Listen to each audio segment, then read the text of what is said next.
regular meeting has been due. Oh, sorry. Sorry, Christine. Good to go now. Good evening, everyone. This work session regular meeting has been duly noticed in accordance with the Open Public Meetings Act. Copies of the annual meeting notice have also been sent to the newspapers, Franklin Township School, Quakertown Fire Company, posted on the bulletin board in Municipal Building and on the Township website. Let's do the flag salute.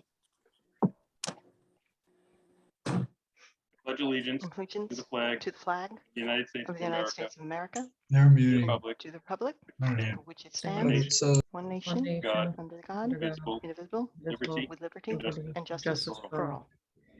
Okay, Chris, if you could call the roll. Diane Burgess, Yep, here. Sebastian Donnarumma, right? Here. Mike Homilick is absent. Phil Curry? Speakers in my- Yes, here. Craig Retman. Switch to phone Here. audio. Leave computer. Audio. I'm gonna do my teeth. Okay. We're gonna ask for comments from the public on agenda items only. Please raise your hand if you would like, use the raise hand feature of the Zoom meeting, if you would like to make comments on agenda items only.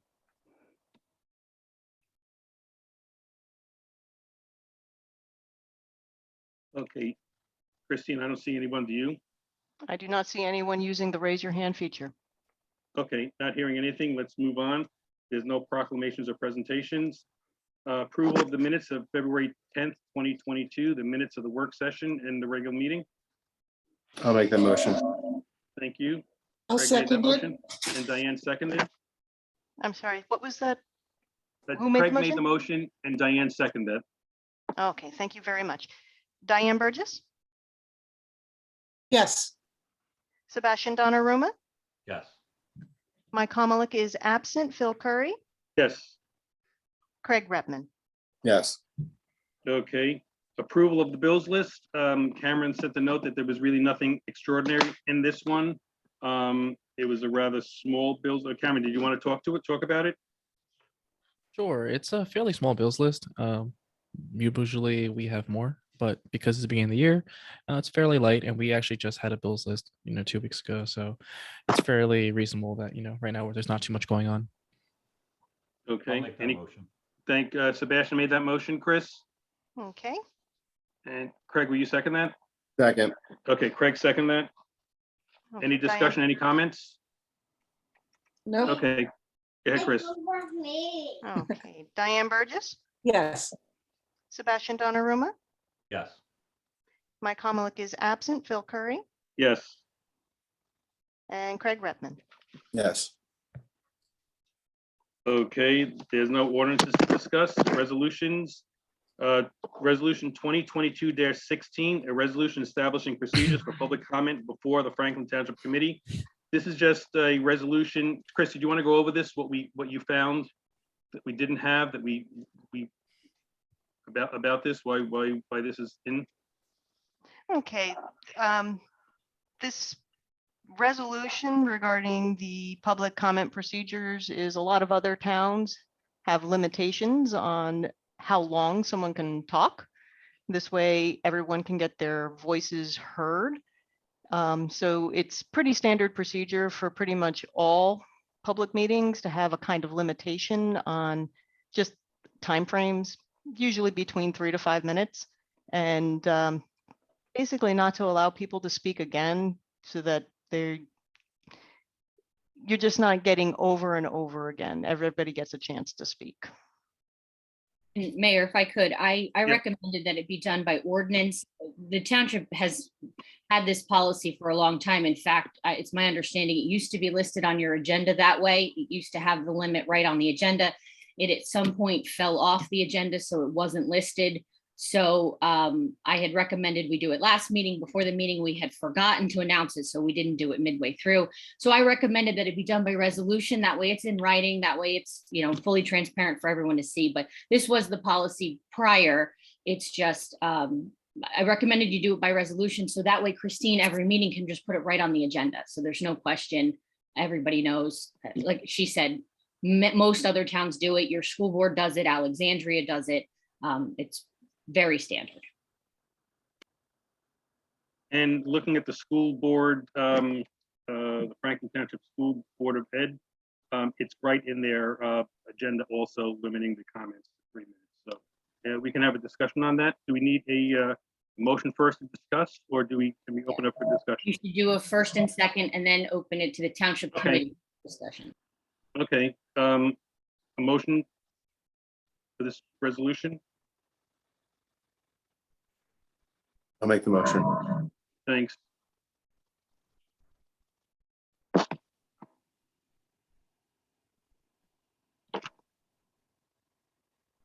Dahlia, Sebastian, we need a second if anyone wants to second that. If not, we'll just, Oh, can you repeat the motion? I'm sorry. that's okay. It was resolution 2022-16, a resolution establishing the procedure for public comment before I Franklin will Township second Committee. that one. This is what you discussed also at the Environmental Commission. You thought that there was something written on the Environmental Commission, I think you said, also, Di? No, no, land use board. A land use board. I'm sorry about that. I'm sorry about that. Okay. So now it's open for discussion with the committee. Sebastian, I'll start with you if you want, because you're the first on the list.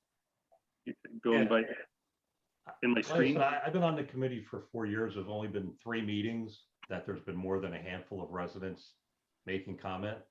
I just believe if a resident feels an issue is important enough that they should be given the time to speak on the topic. Now, that being said, I think there needs to be something in place that the meetings don't go late into the night. So I'm fine with putting something in place that limits, lack of a better word, filibustering, maybe putting an end time to a meeting, that we won't carry a topic past a certain time. But I think putting a hard and fast 3 minutes and only one time, I just don't think that's fair to the residents. And I actually think optically doing it now just even puts it in a worse light. That's my opinion. Like I said, maybe a 3 to 5 minute, and if they need to rebut something or answer a question, because what's going to happen, and I've seen this happen at other committees, somebody will speak and their 3 minutes will be up, and then somebody say, oh, they can have my time. And I just think I agree there needs to be some kind of limit and end time, but making a hard and fast rule, it doesn't happen enough that we need to do this. That's my Okay. opinion. That's fine. I agree with you on that, Sebastian. There has to be some leeway on that. And I think in the resolution, it says that one time, but also at the discretion of the committee, they can come back. I think that's what was in the resolution also. I think that was the second or third line down there. I didn't see that. It says we can extend the time, but it doesn't say anything about giving a person a second chance. Chris, I was could be that wrong. changed or? Oh, I see what he's saying. I think what he's proposing is we change it to say unless said speaker specifically requests an extension of time or an addition, and which extension is authorized by the committee, or an additional appearance. I don't know how you would word it. He's just saying that we may want to expand the limit so that someone could be granted a second or third, a subsequent opportunity to speak. So it may be the committee can optionally grant a speaker additional appearances. But I also think there should be some kind of end time for a meeting. So, if there is something, it's not fair to the residents to be up past, a certain time. And, a lot of us have jobs. So I do agree there should be some kind of end to this, but I think putting a hard and fast 3 minute one time, that's just a little too Chris- broad of a. Yeah, Sebastian, we always had Don't it. we have a limit? I'm sorry, Phil. No, I we thought- always had it. We always had an end time of 10 o'clock. No new Yes. business after 10 o'clock, I think it Correct. was. Last meeting went to 11:49, I think it was. And of course, I'll be up all night, so I have no problem with that if we want to extend it. But the question I have is that I want to Sebastian's point, we want to be fair, but also I want to make sure that as more public residents get involved, I want to make sure there is time for everyone to express an opinion, because if we have an end time with no time limit, if you want to call it like that, that can put people who are not in the queue or coming up after that their time limit is up. So that's why I think there has to be some sort of a balance on that, with that. And I have no problem with, you know, if someone wants to make a point and then go around to anyone else, and then if there's still time, go back to anyone if they want to have additional time after that, after their time limit. So this way it gives time for everyone to speak, instead of just, 10, 15, 20 people, taking up all the time without a time limit. And then you get to the end time, which we all agree on, that there has to be some sort of a hard, fast time to end. And then we do that. So, but I'm up to the committee to see what you guys want to do. That's fine. So Diane, did you want to continue? I'm sorry about it. I might have cut you off. I'm just saying, since we already have the statement, and I believe it is in the resolution where we Christine, please correct me if I'm wrong, where we identified the meetings for the year. I think we've already said there that there is a 10 o'clock limit on before, or for introducing new material or whatever. Is that correct, Christine, or am I wrong on that? I'm sorry. It is in the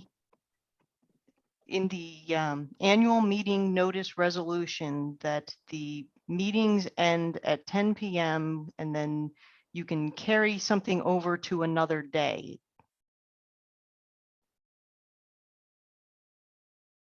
So in terms of the time, I'm happy with that. And I think, I would be happy amending the existing, draft or a resolution to indicate the committee may grant additional appearances, at its discretion or whatever. Now, did we want to keep the 10 or do you want to go to 11? That's a discussion also. I mean, Well, that's a separate resolution that we would amend. no, but in this time, did it say, are we establishing an end time of 10 or is it? No, that's already established. Okay, That's okay. established in resolution 2022. I think it's 01, isn't it, Christine? Whatever. No, we adopt that resolution from the last year. Okay, that was- so for it's the at new the end of the year. That was the last one Yeah. at the end of the year, yeah. Yeah. Okay. Okay. Craig, did you want to say anything before we move on Diane's amendment to that? I'm fine with consensus on it. I mean, previous committees, when I was in the public, always similar to the school board, gave a 3-minute limit, kind of leaving it up to the mayor's discretion if there was a dialogue back and forth. So, Okay, but you're okay with Diane's amendment, adjustment to the order, to the resolution about, if time permits, if there's another time, or something like that, Sure. second round, third, okay. Sebastian? Yeah, I'm just unclear how it's going to be worded and the time limit. I didn't hear a firm. The time limit is not going to be, the 10 o'clock time is not going to be changed. That's already in the resolution, a different resolution. So that's not under discussion right now. Right now, we've got the 3 minutes and no more than one public appearance unless the speaker asks and is granted the time extension. And then I'm proposing that we just add that the committee may also optionally grant additional appearances to an individual. Well, to Sebastian's point, did you want to go from 3 minutes to 5 minutes or in between there, or like 3 to 5? Katrina, walk us through that. How would we do that? Because I don't want to, do something with one and not somebody else, So right now it's drafted at 3 minutes. If you wanted it to just standard be 5 minutes, we would amend it as part of Diane's amendment now. If you say, no, we want to leave it at 3 minutes, and the amendment that Diane is proposing says 3 minutes, one time, but if somebody says, oh, I have, I want to talk about this and I need a little extra time, or I'll do 3 minutes, and if there's time, can I speak again? What she's proposing would allow you to either extend the time or allow them. Most townships, when someone's at the end of their 3 minutes, they say, okay, that's the end. But if there's time at the end, let's let everyone else speak first and then you can go again. So it doesn't really extend, they're not extending the time now, they're doing it, all I would say is if you let one person speak for longer, unless there's a reason, like they're giving a presentation on something, you would let everybody, anyone who makes the request. You just have to be consistent. So if it's 3 minutes, it's 3 minutes. And then, it's not you stop speaking at 3 minutes. You say, okay, finish your thought. You're at 3 minutes. And then if there's time allowed at the end, you could let them continue what they're saying. Okay, so Di, do you want to keep it at 3 minutes, or do you want to adjust that with your? I'm happy with the 3 minutes. I think that's typically been sufficient for people to express their thoughts without rambling on. I'm happy with the 3 minutes. If the committee would like to extend it to 5 minutes, I'm okay doing that. I'm just conscious of if we have a 10 o'clock stop, that only allows so much time for so many people. Well, I'm confused. Is it a 10 o'clock stop or it's we don't bring up new business after 10 o'clock? 10 o'clock, no new business after 10 o'clock.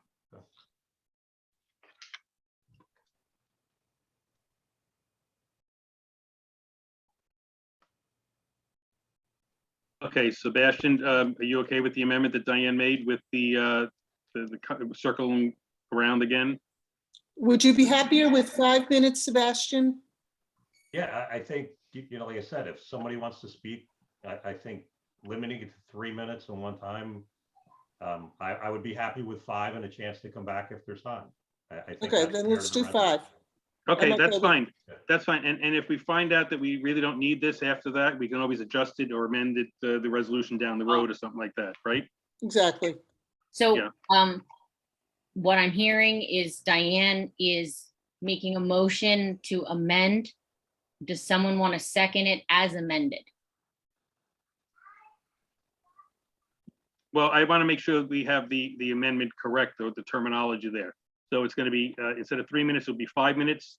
And that at the end of, depending upon the time that's left at the end of the meeting, if there is still time to have somebody come, Yeah, So it's from 3 minutes to 5 minutes. And then in addition to the discretion to allow someone to go longer at that one time is also allowing an additional time at the end. So it's just giving the discretion for both things. There's 2 limits in the resolution and the committee has the discretion for both. Is that right, Diane? Correct. Thank you, Katrina.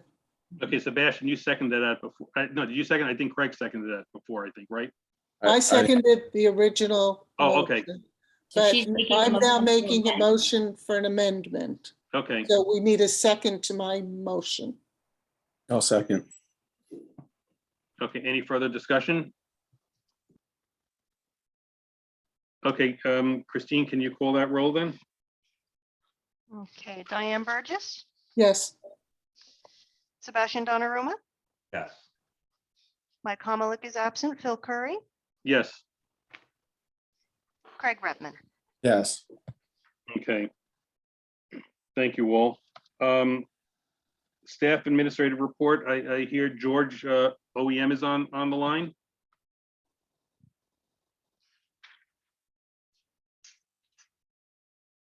Is George on or no? Christine?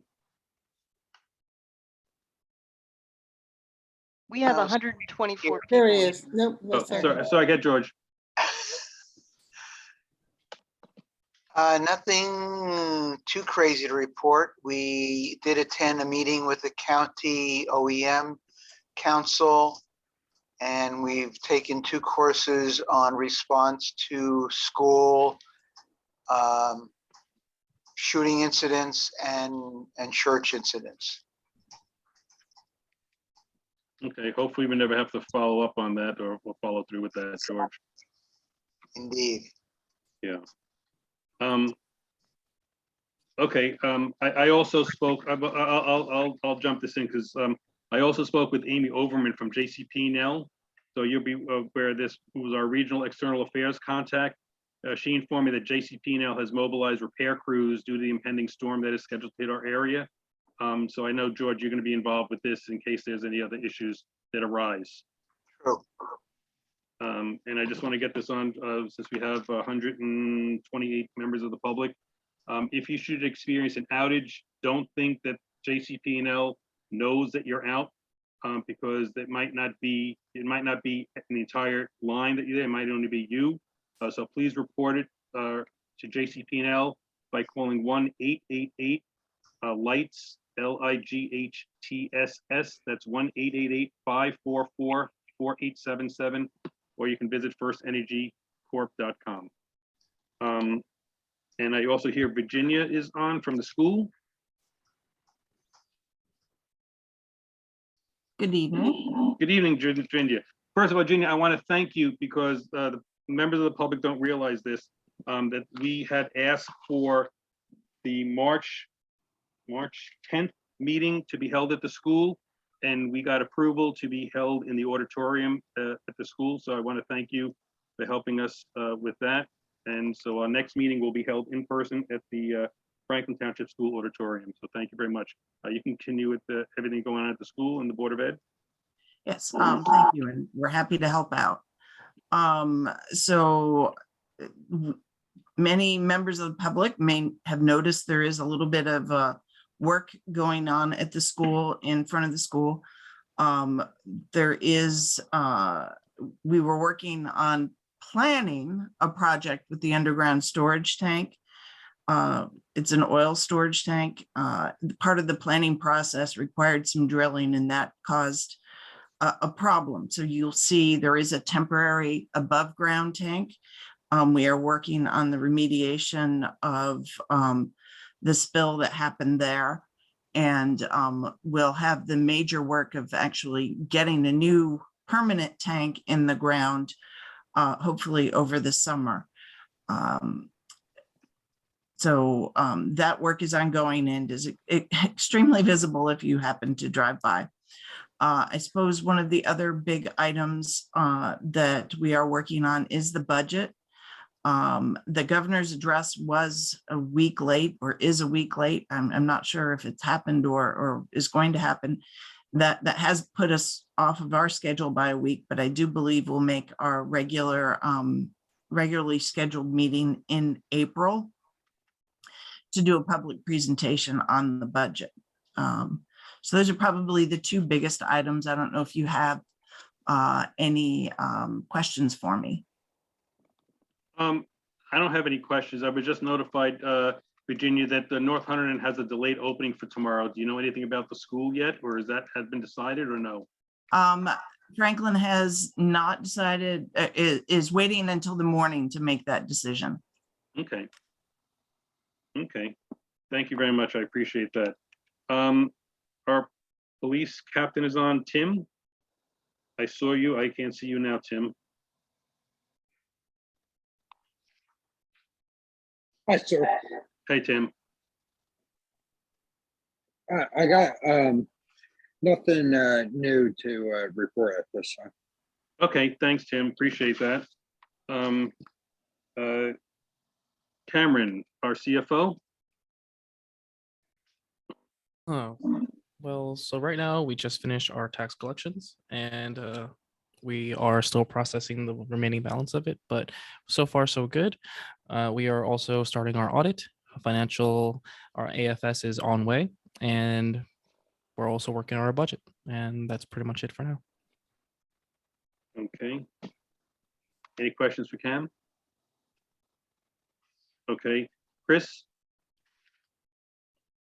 I have been fielding a tremendous amount of questions, a lot of them procedural and a lot of them to forward information to the committee for the past month and a half regarding ordinance 2022-01. And that has taken up a great deal of my time. But other than that, the clerk's office is still running pretty smoothly. Okay. And for clarification, ordinance 2022-01 has been tabled, and there's no, there hasn't been a date or discussion time yet for that ordinance, correct? Yeah.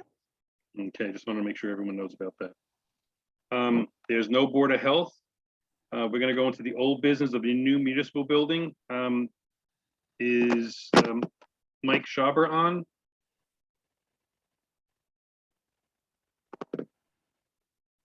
I know Mike Homelak leads that subcommittee with the building.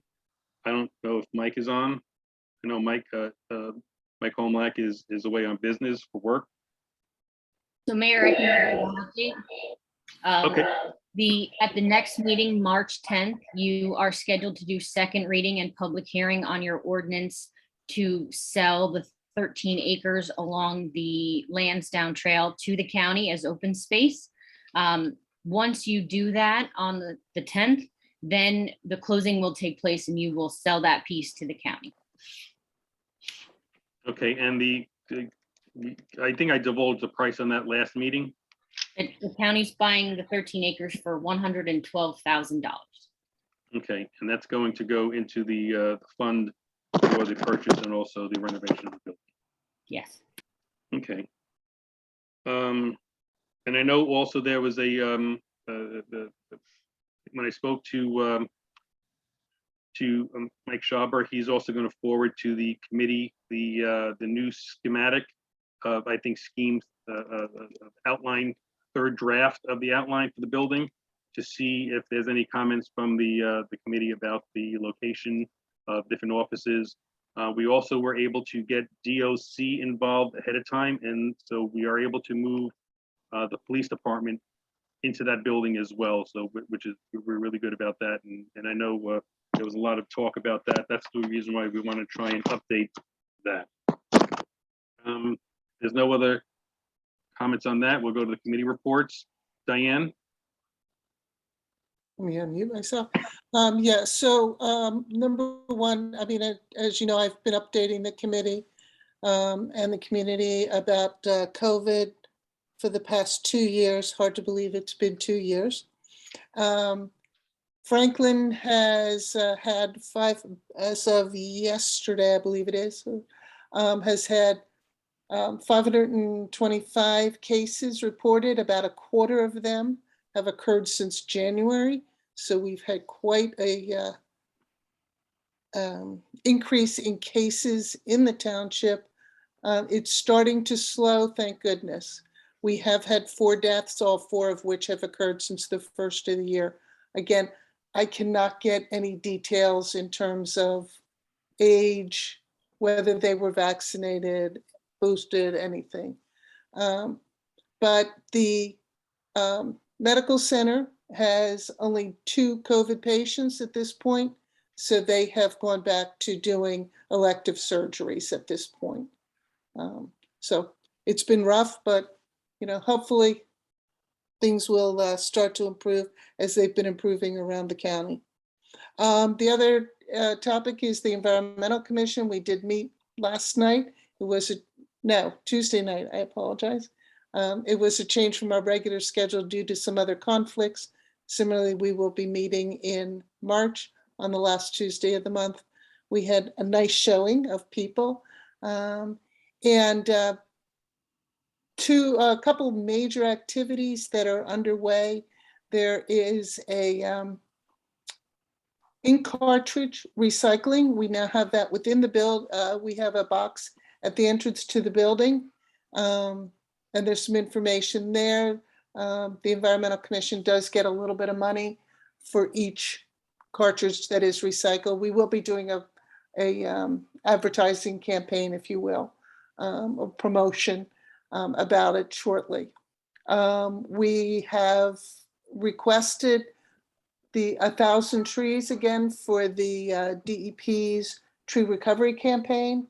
They have our application. We don't have confirmation yet, but we expect we will hopefully in April be able to conduct that once again. That was extremely successful last year.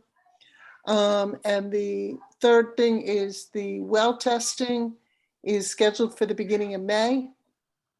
And I'm drawing a blank on the exact day. I want to say the 7th to the 18th would be pickup of the kits and return on the 18th or 19th. But again, we will be doing some promotional campaigns to get people information on all three of those programs. So And Di, that's all I have. if you can give those exact dates once we finalize those and give them to Christine so she can do an email blast out.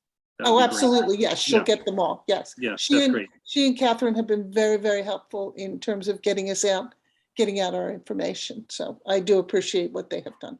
Okay.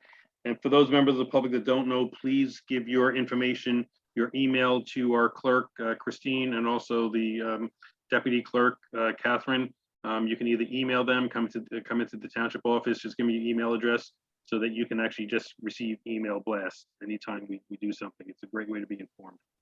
Sebastian? Just real quick, Mike and I met with the PBA on an initial meeting. So more to come on that. We'll get a hold of Cam and have more to come later on. Okay. Thanks. Greg? Nothing really to report other than rec basketball season's coming to an end. It was really well attended this year. Mark Mraz did a great job, and it's nice to have that back after 2 years of COVID. So it was a successful season.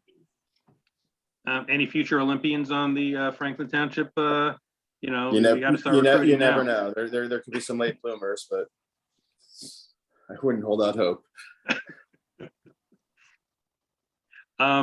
Okay, couple of things. Land use didn't meet last night because they didn't have anything on the agenda and all the bills are paid up. So Roger had canceled the meeting, but he canceled the meeting back February 9th. He made an announcement there was not going to be a meeting. But so the next meeting for land use is going to be on March 9th. I spoke about the JCP&L contract I made. Also, I spoke with Laura Jones about a millstone that was gifted to Franklin Township Rural Awareness. It's from the 1776. It's from 1776 and was used in the Moore Furman Mill in Pittstown. We've been working with our DPW team to have the millstone picked up. And Ed suggested that the millstone be placed at the DPW yard for safekeeping until the proper place at the new municipal building property can be determined. I also shared a tentative scheme of the building, schematic of the building with Laura and Liz Shaw from Rural Awareness to determine what Franklin historical items could be showcased at the building. Because some of them are in storage, and it would be great if in the new municipal building, we have 2 spots in the entranceways and down the hallways where we can actually display some historical items from Franklin's history. That's all I really had to say, and I don't know if anyone else has anything, or else we'll open it up for public comment. And if you have something to say, Chris, you want to give, you go to the chat feature, and how do you do it? You have to raise your hand in the reaction section of the meeting. So Chris, it's up to you now. Okay. So we have a Sharon Shawczyk. You're up. Hi, I just have a question. I'm trying to find where the resolutions in their full written form is that we could read prior to the meeting or be able to read. It says public comment for agenda items, but I don't see any detail of the resolution to be able to read that. Can you point me in the right direction? Okay. Draft documents, we usually don't put up on the website. If you're looking for a draft of anything that is listed on the agenda, you can always contact me via email or come on into the municipal building before the meeting to get a copy of it. Okay, and where the agenda is just very bullet pointed, it's not detailed. So how would, I want to just be prepared. I'm not trying to be rude. I just want to be prepared for the meeting. So I'd like to be able to read the agenda items ahead of time and know about that, what's going to be discussed, so that I'm prepared with public comment for that item. Sharon, I think the reason why Christine doesn't put on the exact verbiage of the resolution or ordinance is because, as you saw in tonight's meeting, there were adjustments and amendments made to the meeting. And then if we put something out, it's not going to be correct that's going out there. And I don't want I think Katrina, as our counsel, you can, chime in. We don't want things floating around that's not really as it's going to be. It's introduced that way, but not as it's adopted. That's right. It's still in draft form, so it's still a deliberative document. That being said, if you have an ordinance between first and second reading, that does go up on the website. It is available because at that point, everyone should be able to view the full document, and it's published in the newspaper. But for a resolution, if someone had a question, if they saw it on the agenda, they could call and ask about it. But we don't Thank put you. it in because it could be significantly changed sometimes, or not done at all. It could be the case as well. Thank you, Katrina. I just am trying to be informed and I want to be prepared for that for the next time. Thank you.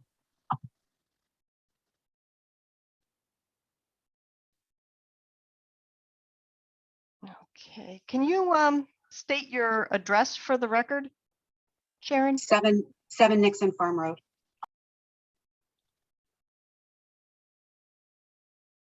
Okay, so Jay Dwar, you're next. Yeah, this is John Drawl at 3 Stone Barn Road in Pittstown. I'll stick to my 5 minutes, whatever it is. The world is on fire right now, obviously, and there's lots of big problems in our world and our community. And the people in our town are working their tail off to survive, to breathe this fresh air that we've got in Franklin for sure.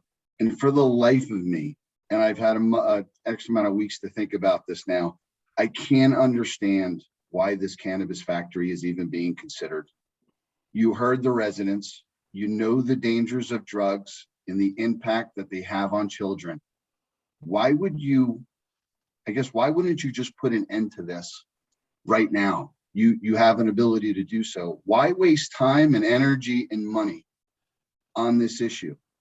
You don't need a committee. You don't need additional influence from the outside. Why on earth are we prolonging this? It really makes no sense to me.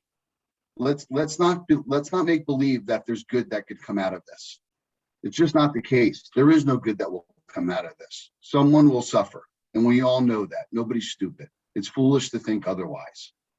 Start representing the residents of your town. Spending another minute on this is just a waste. Forming committees is a waste. Influence from the outside is a waste.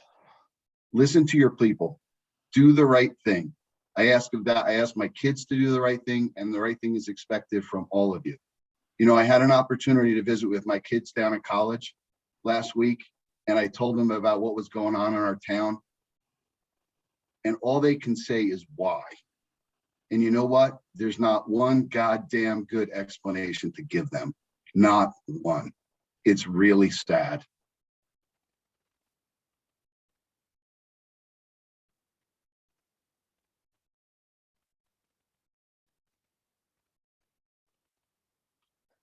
Okay, so Elle Vale, you're up next. Hi, my name is Lori Vale. I'm on 10 Taraway in Pittstown. I'm going to try to stay under that limit too. And I know we're not answering any questions, and I'm not supposed to address anyone, but I'm going to hit you with my 3 things.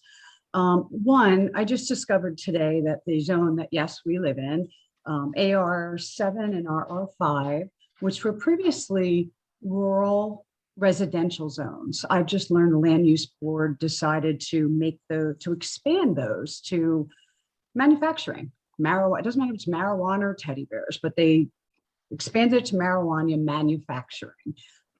So I'm just really wondering, what was their rationale? What was their justification? How would this suddenly happen? We pay a big tax dollar to live in a non-manufacturing zone. So that was scary to see that. I already knew we were close to the map of potential facilities, but that was a scary change.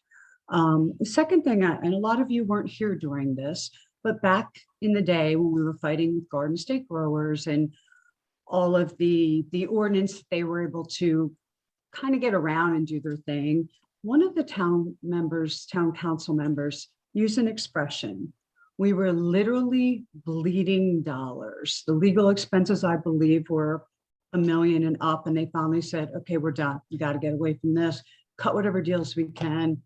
I think John Bensko just took my picture, but anyway, my concern is when you let these companies in, we can't begin to fight their attorneys. One company just bought a building in Franklin, Sussex County, bought the building for $34.5 million.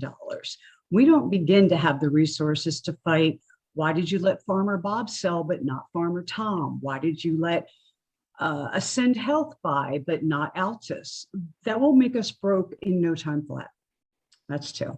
3, the last time we had such a town reaction to initiative was a little over 10 years ago. And it was when committee members, a few, wanted to outsource our police department. The town rose up and said, no, we don't want this, just like we're doing now, not the silent local minority being called, but town members came forward and said no. Craig Retman was one of the biggest voices as a resident, not a town council. And he asked, please let it go to referendum. Don't make this decision. Don't 5 people make this decision for our town. We love our police force. And I prayed that they would listen to Craig and other people, and they did. And the mayor at the time, Susan Campbell, other people in the committee who had very mixed feelings, they listened, they respected the people, and they went to referendum. It failed. And thankfully, we still have our police force, these wonderful people that know our families, that watch over us. And I'm so thankful that they did go to referendum and it did fail. And I thank Craig for doing that. And I hope you guys listen, because this is scary, big time scary. It could ruin our lives. But thank you. That's all I've got. So EV is next.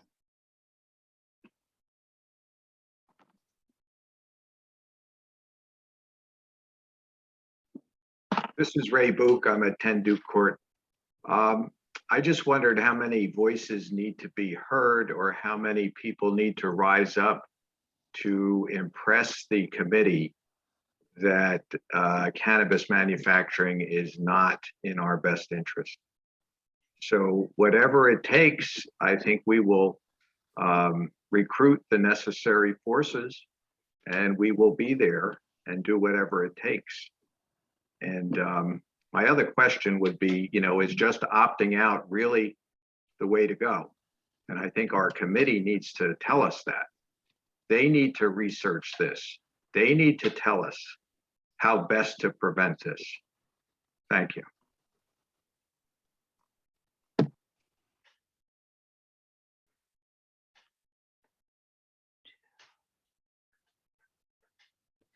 Okay, so John, you're up next. John Benskoder. You're on mute, John. Thank you, Mayor. John Benskoder, 171 Old Franklin School Road. First, I want to apologize to Elle Vale. I was not photographing her. I was trying to figure out with my own technology how to actually get on to make a comment. So thank you. And I'd like to actually add something to Sharon's comments earlier in the discussion. I actually think it's important that drafts of resolutions and/or ordinances be finalized at some point and published, so that we as a community can read them before we show up and have a discussion about it. I find it difficult that I looked for the resolution and couldn't find it as well, but it's not helpful if we don't know what the resolution is before we show up to meet. So I would like to see the committee or the township or whoever has authority over this set a timeline. And this is the point at which we cut things off, we publish it online, and then people can find it if they need to go there and read it so they can be informed citizens. Thank you.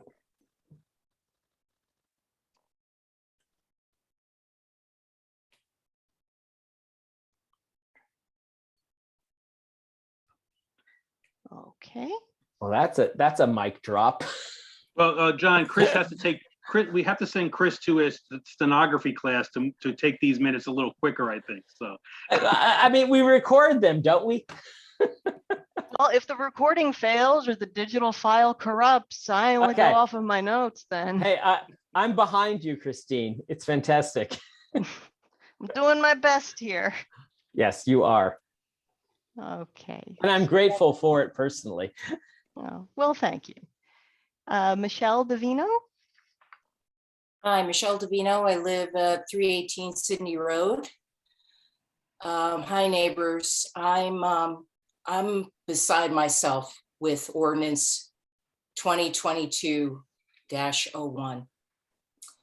I'm with many neighbors to say, we don't have to accept this. We don't have to consider this. I'm beside myself because I have taken a look at the acreage near my home that could be the sites for a number of factories and grow sites. And one is right behind my house, right behind my home, that I have worked my tail off to buy, to improve, to maintain, and to live a nice, quiet, law-abiding, peaceful life. I took care of my mother who was dying. She was with me for 10 months in this house. So I'm sorry that I don't sound very happy or even impressed. I'm not sure what the right words are. As you might imagine, I'm beside myself. If anyone else learned that something's going to be right next to their home or right in their backyard, they may feel the very same way. To keep it very short, I would love to see this ordinance dropped. To also keep it very short, whenever, if ever, there is a meeting to discuss whatever next steps might be, it must be public. It must invite all of the residents. It must house all of the residents that want to have a say. I haven't heard one person in the 2 meetings who've spoken that's for this. So I just wanted to be on the record again. Thanks for listening. And honestly, with Drawl earlier, the world's on fire. I'm actually concerned about our local infrastructure. What if we have a cyber attack here? What if Russians cyber attack us? It's possible. There's so many other things to worry about, and there are so many other ways to bring clean industry where we have a highly educated populace, want to move into our town, want to have kids go to our great schools here. And we can be much more creative than inviting a very aggressive industry, which will not stop at an inch. They will take a mile if they come here. Thanks for listening. Thanks, Michelle.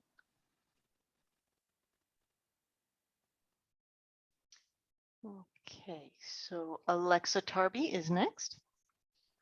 Hi, I'm Alexa Tarby. I live on 115 Old Franklin School Road. So I just have a couple of things. Just from the last meeting and a couple of things from what some of the others have said. From the last meeting and this meeting, again, I'm going to reiterate what the woman just shared. I haven't heard one person in favor of this. And honestly, as a committee, my honest feeling is that if you were elected to represent the people and hear us, show us that you're hearing us, because when we're receiving the information that that you're upset that we're thinking there might be some wrongdoing, what we're feeling is we're seeing there's no transparency. And this feels like it's been hidden because it's like, oh, you can go to the website. Something this huge should be in our mailboxes. And, we trust you, we elect you to make certain decisions, with the good of our town. And we expect that you will do that. But something on this magnitude should be in our, I feel should be in our mailboxes and say, hey, we need you guys. We need to hear from you and what your thoughts are. Is there any reason why we can't just stop this? I don't think it even needs to go to referendum at this point. You've had not one of us say, yes, we want this. We're not even interested, because every possible outcome of this, and there might be some, and the professionals that will come in, I'm telling you, they're salespeople. I am in sales. I show people why what I have benefits them. That's what they are going to do. Their companies are bigger than big. They have more money than they know what to do with. They can promise you like, oh, we'll build up the schools. We'll do this. We'll do that. We'll build everything up. You know what? That's not worth it. It's selling your soul to the devil. And we don't want that. My son grew up farming, like working on some local farms, helping out. What kind of farms will our kids be growing up to work on? I don't want them working on marijuana farms. Do you want your kids working on marijuana farms? It's not where I want my little kids. Mine aren't little anymore. They grew up with learning some good ethics from good farmers in this town. And they're good for that. They're better off for that. That's going to take that away. What kind of people are going to move to this area because they can? 51% of the employees have to live here. Well, my husband, when he first read that, he said, who are they planning to move here? That's where the brain goes, because the mind automatically goes there because there's lack of transparency. I want to mention one more thing. Last meeting, it was mentioned that, oh, possibly these businesses could go out of business, maybe Walmart or maybe Hampton Inn. Well, Hampton Inn is doing very, very well. And I can tell you that. There is no plan for them to be moving their business.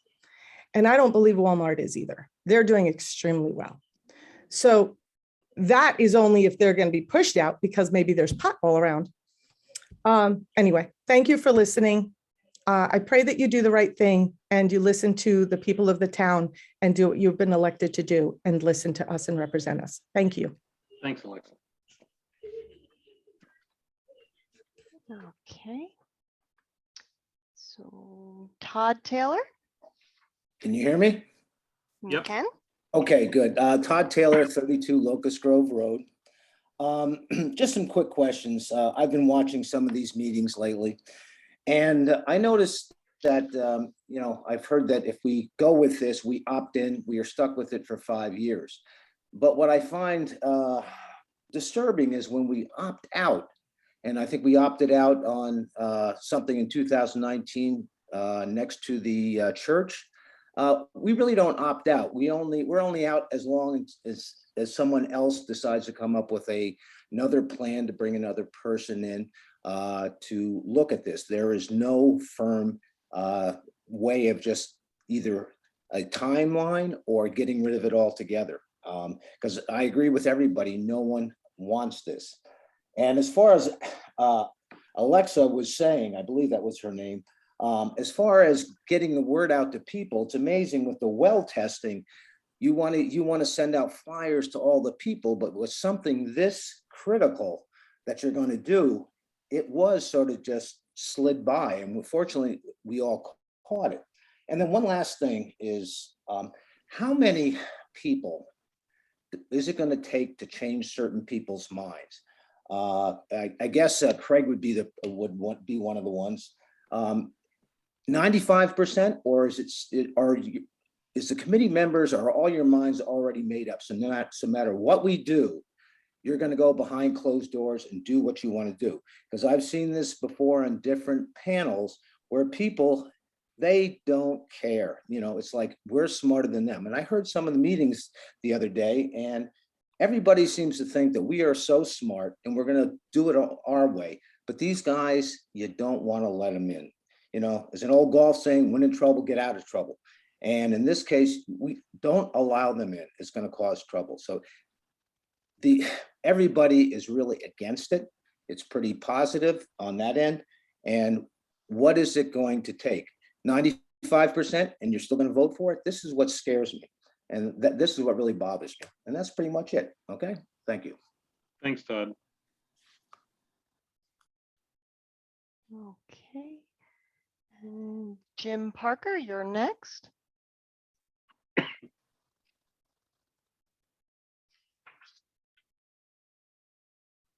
Jim, you're still on mute. I don't know if you knew that. Okay, now you should have it. Yep, there you go. Okay, my name is Jim Parker. I live at 255 Oak Grove Road in Pittstown. And I just have a short statement to read regarding the cannabis growing and processing ordinance now under consideration. First, let me just state clearly, and for the record, I am dead set against having these cultivating and processing factories in Franklin Township or anywhere in Hunter County, really for that matter. Our current town committee members presumably sought election to that esteemed body to represent the wishes and the best interest of their constituents and not those of big business who do not have our best interest at heart. For these marijuana conglomerates, it's all about the money. They could not care less about Franklin Township or its residents. I sincerely hope that the members of this committee would want their legacy to be that they did the right thing for their community and their neighbors, and not that they allowed Franklin Township to be sold a bill of goods. I have heard so much about how great the marijuana agribusiness is supposed to be for towns like Franklin that I went online and did an internet search to find articles to back up those claims. I could not find any. In fact, what I found were towns in California and Colorado warning other towns not to bring marijuana business in any form or fashion to the towns that may be considering it. So to the Township Committee, I say, please heed those warnings. Thank you for allowing me to speak. Thanks, Jim. I appreciate that.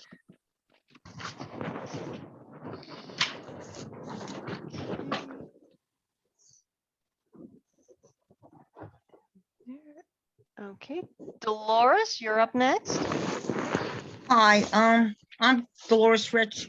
Dolores, could you hold on a second? Jim, can you just put yourself on mute because we hear some static in the background? I'm sorry. No, I just wanted to thank you, Jim. No, Dolores, I got it. somebody else was on not on mute, so I just wanted to make sure you were able to hear you. Thank you very much. You're welcome. My name's Dolores Rich. My husband Gary and I live at 56 Baker Road in Pittstown. I have said this before and I'll say it again. Gary's lived here all his life. He's the third generation on this farm.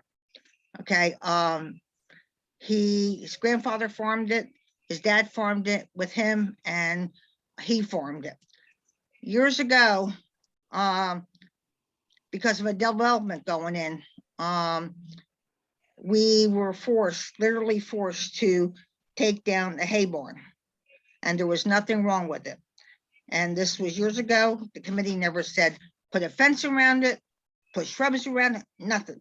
Take it down. It had electric in it, had a cement floor in it, was nothing wrong with it. So they just didn't want to see agriculture. Okay, now they've gotten a little bit more lenient on that. But if you're years ago with being forced to take a hay barn down that we used to store our hay, and it cost us over $3,000 to do it. And if we didn't do it, the consequences wouldn't have been very good. So we were forced to do it. So the committee's gonna allow these factories to come in and destroy our soil and our air and everything else that goes along with. The value of the homes are gonna go down. And I've sent an email out to the mayor, and I'll say it again.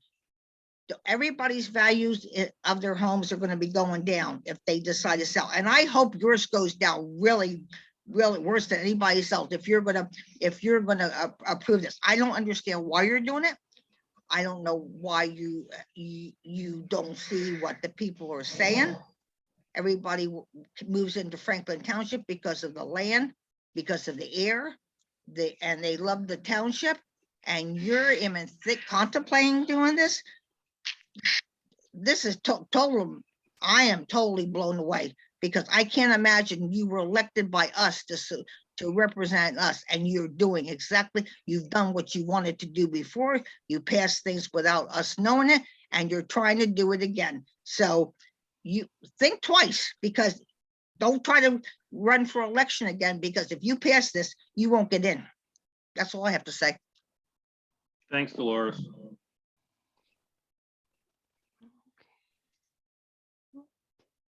All right, so we've got Alex's iPhone is next.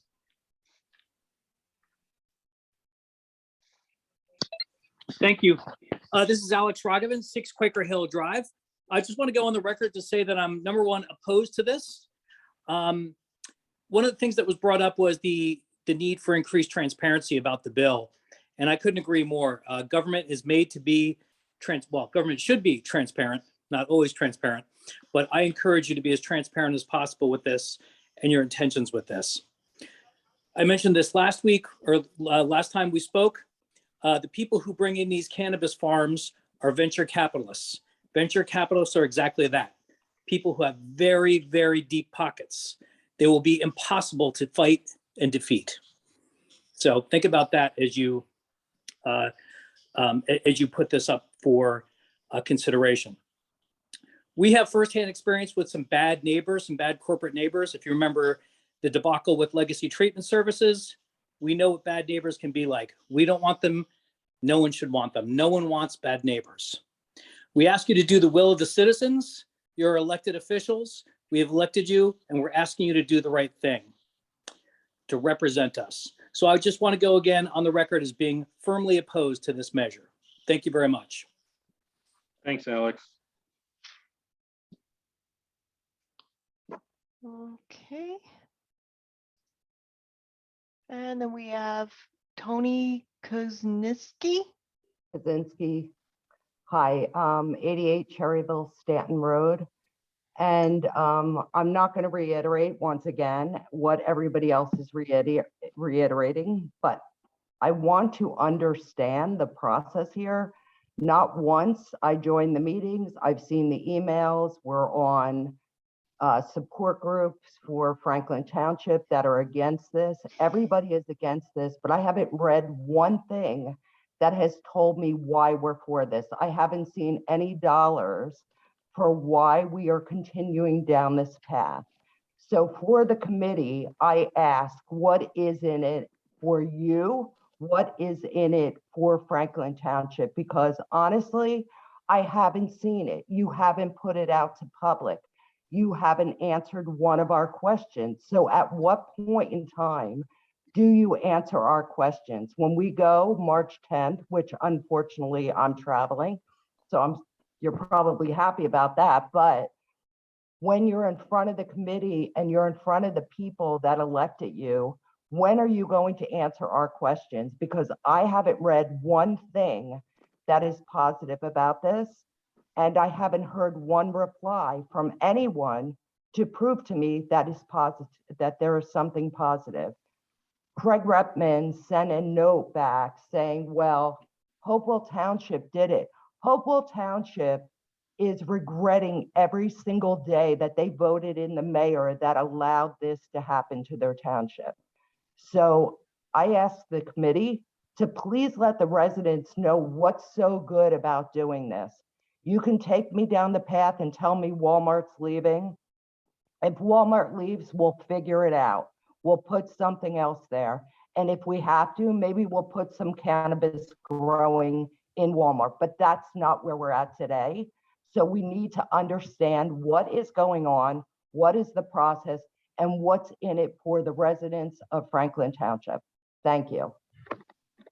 Thanks, Tony. Okay.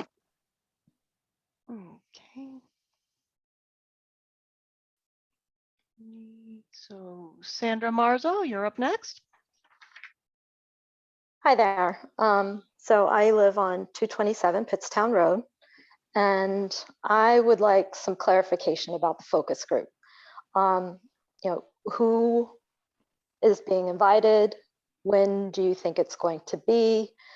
When will the invitations go out, or have they already gone out? that's really kind of what I'm looking for, a little more transparency about that. Because as a few people have stated, there seems to be a lack of transparency, and we would like more transparency on this since everything's been on Zoom. So that's what I'm looking for. Thank you. Thanks, Sandra. I am taking notes for everybody here. I don't want to respond to one versus the other because I don't want to be said that I'm selectively picking on or answering one versus the other. So I am taking notes on this. So thanks very much, Sandra, for that. Okay. So Matt Martini.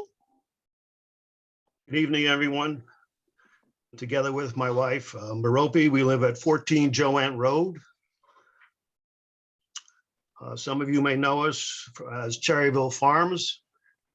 And that's the farm, the Christmas Tree Farm at 352 Quakertown Road. We've been here in the township operating for 26 years. I happen to be a professional land surveyor, professional planner, recently retired president of Keller and Kirkpatrick 50-person engineering firm. A lot of experience in front of township committees, land use boards, etc. But my main purpose tonight is to talk specifically about our farm and the practices that we use here. We use integrated pest management, minimal as possible of chemicals and herbicides. We follow the rules and regulations of federal, state, county, municipalities for all that we do. We're inspected yearly by fire departments. We're inspected by the DEP. More importantly, we're a river-friendly certification farm. That means that we use very little water. In fact, I use 10,000 gallons of water a year, and it comes from the rainwater off my barn roofs. I use no well water for any application on our farm here. We have a 500-foot well here. It only gives out 8 gallons a minute. If our neighbors to the east or wherever want to come in with a hydroponic factory, they will deplete our aquifer. I'm prepared to fight. My family's prepared to fight. Our farm brings people into our community during the Christmas season. And these folks visit Duke's, they visit Pittstown Inn. We have local high school kids who work here. This is the kind of farm that you want, that we all want in our community, to bring those type of people and that kind of joy. A cannabis farm or factory will not bring any of that. Thank you. Thanks, Matt. Okay. So Arkrind, you're up next.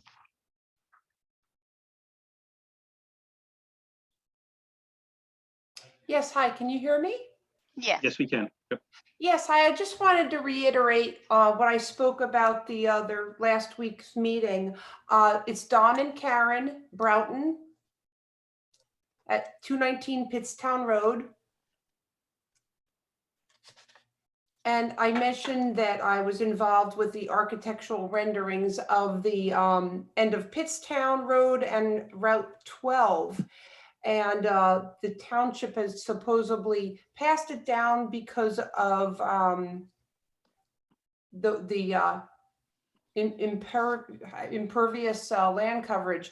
But I do a lot of renderings that are also like in the inner city, and they're turned down because of eagle nesting, wildlife, even in Rutherford, and over by the Giant Stadium. They're really trying to control this wildlife. So I just wanted to, I took down a rendering to show you guys that we do a lot of inner city work. Maybe that's where to put it, inner city. I don't want the traffic, and wildlife, water, and waste is my big triple W thing. So thank you again for listening to us. and good night. Thanks, Donna, you said, right? Karen, Karen. Okay, it was Don and Karen. yes. Okay, sorry. Like the Sorry about designer, Donna Karen. that. Thank you. Thank you. Alrighty. So Bruce Doritis, you're next. There you go. Okay. Hello, You're over Hi, there. Bruce. On mute. can you hear me? Yes. Yes, we can. Hello? Did you mute? Hi, Bruce. Bruce, are you on your cell phone and your computer? Because we're hearing feedback. Okay, you got to shut down. It's yours. Yeah. Yeah. Scott, turn off the audio. I'm sorry, we're gonna turn one off. Okay.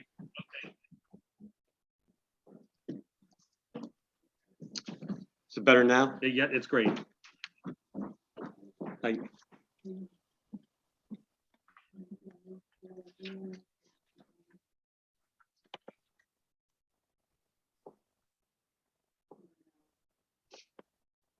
Bruce, if you're speaking, we can't hear you. I'll circle back, I'm sorry. Okay, We'll have to sorry. reset our settings here. All right, thank you. Okay. Wait, no, we did it. Oh. Oh, No. Is hold on a second. I think he's, Am I coming through now? I can't hear him. Bruce. We disconnected the audio. Yeah, okay, we're gonna have to, I don't know why you're having so much trouble. I'm sorry, we're having problems. Do you think that was from that little? It could have been. Bruce, do you want us to come back to you or you're still okay now? Yeah, I'll circle back, Phil. Okay, no problem. Thanks. Christine, But we'll come thank back you. to Bruce, okay? Okay, so Lydia Den Hollander? Hi, can you hear me? Yes, we can. Hi, so I'm Lydia Den Hollander from 130 Old Franklin School Road. I want to say that I am strongly opposed against this. And one thing that I feel like it's really being pitched as a whole sales thing. And I don't really feel like we focus much on the aspect of the crime. Is our police force able to handle increased crime in this area? Like how much more would we have to pay for that? Marijuana often is known for, yeah, kind of like a soft drug. And oftentimes people later go on to use harder drugs. So I really feel like we would have a lot of increased crime. And just wondering what that looks like from the police force. So that's all I have to say. Thank you. Thanks, Lydia.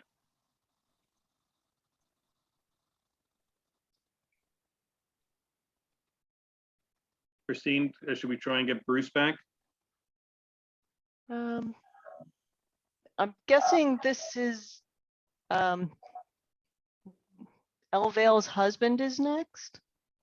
Oh, I'm sorry. Oh, you just wanted to show your dog, right, Lori? Okay, thanks very much. Exactly. Okay. Exactly. Say hi, Spencer. Spencer's against it, by the way. He raised the paw in the air. No, just say no. Hey, this is Scott Sawton. I'm Lori's husband. Again, we live at 10 Tower Way. I just want to remind everyone, we currently have an ordinance that we've opted out.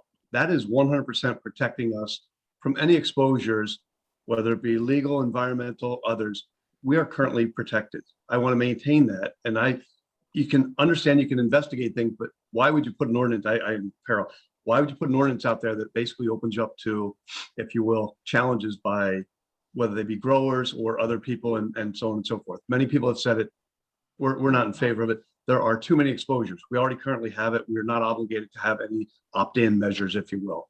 Secondly, it's an hour plus into this, and we have still 129, 130 participants on this call.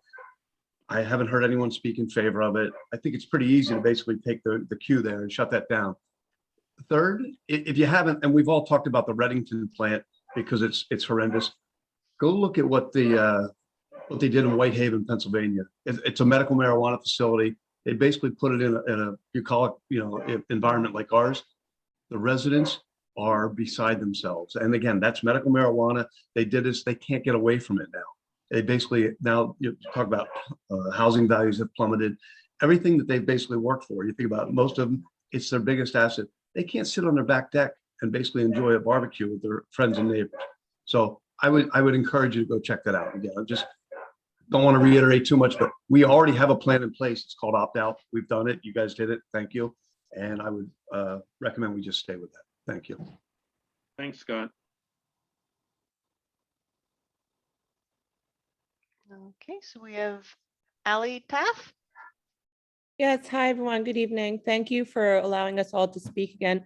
I have two things I would just like to bring up. Oh, sorry, I'm at 41 Upper Kingtown Road. One thing I'd like to bring up as it just came to mind because the police force was mentioned. You know, I'd also like to bring up our fire departments because these plants use significant, as we know, chemicals and solvents and other types of things that are not your standard fire. And as we know, most of our fire departments are primarily volunteer-based. Are they prepared? Are they trained to battle a potential chemical fire, a potential explosion, or something horrible that would happen at one of these manufacturing plants? It's not something that we've dealt with before. And if they were to need training on that, who funds that? How does that happen? Will we be prepared to battle something like that should something like this come in? So that I think is a big concern that should be considered. And my second thing, and I know you're not really taking questions, but I am kind of wondering, and I hope maybe we can get some information on this for the rest of the residents, that are tuning in. I noticed that all the minutes from previous meetings are always posted on, the Franklin Township website, and the minutes from the last meeting have not been posted. I don't know if you're able to answer, but when can we expect to be able to see that? Because I know a lot of people are just learning about this and wanting to, read about the last meeting and get involved and things like that. So how can they, find out about what we discussed and all the concerns that were expressed in the last meeting? When would that be posted? Will that be posted? Will it be the Zoom recording? Would it be transcribed into text? I'm wondering how we can see that. Well, Ally, I'll quickly just answer that because I don't want to just answer some and not the others. The way the procedure works, minutes they have to be approved. So they were approved at this meeting. We can't put out draft minutes until the committee reviews them. And so those were approved today. So as soon as Christine, I'm assuming, can get those up and uploaded to the website, they will be available. Okay, great. Thank you so Again, much. because you asked a point blank question on that and a procedural question as to where it is. It's with anything we try and do. We can't put out draft because we want to make sure that we're having the proper information out there. So I hope everyone understands that I'm not trying to pick and choose what questions, but I just wanted for clarification for everybody. Anything that's a draft, we normally don't put on, but we try and put on it right after. As far as the Zoom minutes or Zoom recordings, Christine, I don't know, but again, I don't want to answer one and not the other. I'm sorry, but with that the clarification on that end. No, but I appreciate that because a lot of people have been asking. Thank you so much. Okay. Zoom recordings are available upon request from the clerk's office. So feel free to stop on by. We'll put them on a disc for you and you can take them home with you. But those are available again after the approval, or is it available? Like, for example, I'm seeing that tomorrow. So No, those are available. Those don't get approved because they're just a video. Okay. Okay. Those are immediately available. Okay. It looks like Bruce is available to speak now. Okay, Bruce, can you hear us? Yes, I can hear you. Okay, sorry, go ahead, sorry. No more technical difficulties. This is a Bruce Doritas, 119 Locust Grove Road in Pittstown. And just want to say that, number one, I definitely oppose any type of cannabis factories or operations of any kind in Franklin. And I think our township would be best to follow our neighboring townships of Union and Alexandria. Their ordinances strictly prohibit cannabis operations in their respective townships. And I think it's best, them being our neighbors, that we should follow suit for all of us. Now, there's one question I had about the March 10th meeting. I'm a little confused. It's going to be in person. Will 2022-01 be discussed at that meeting? I can point blank say no, 2022-01 has been tabled. There hasn't been a time set. I'm not going to bring that up for discussion. Okay. All right. So the next meeting on March 10th will be at the Franklin Township School? Yes. Okay.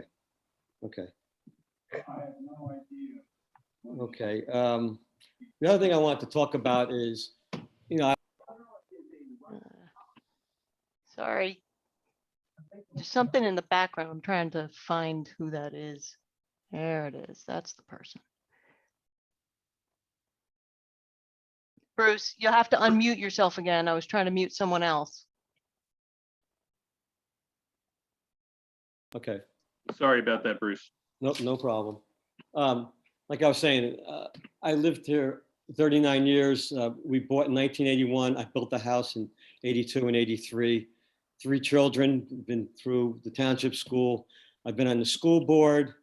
I was a recycling coordinator prior to Alan Dilly taking over the position.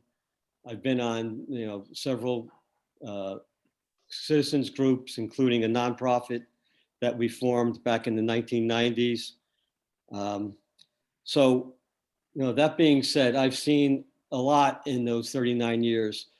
One of the, back in the 80s, when we first moved in, we had a landfill that was proposed for a site off of Pittstown Road in Franklin Township. And a citizens group got together and we fought that. And they decided not to put the landfill on Pittstown Road. It was, I believe, placed in Warren County. Also in, I think in the late 80s, they wanted to do sludge research at the Schneider Research Farm. And it is something that we did not want in our township due to the aquifer and our water supply.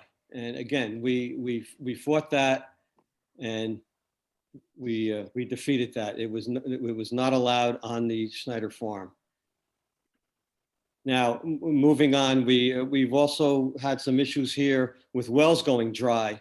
In the 90s, we had 25 wells go dry in the 1990s because of one large user of water that was tapping our aquifer.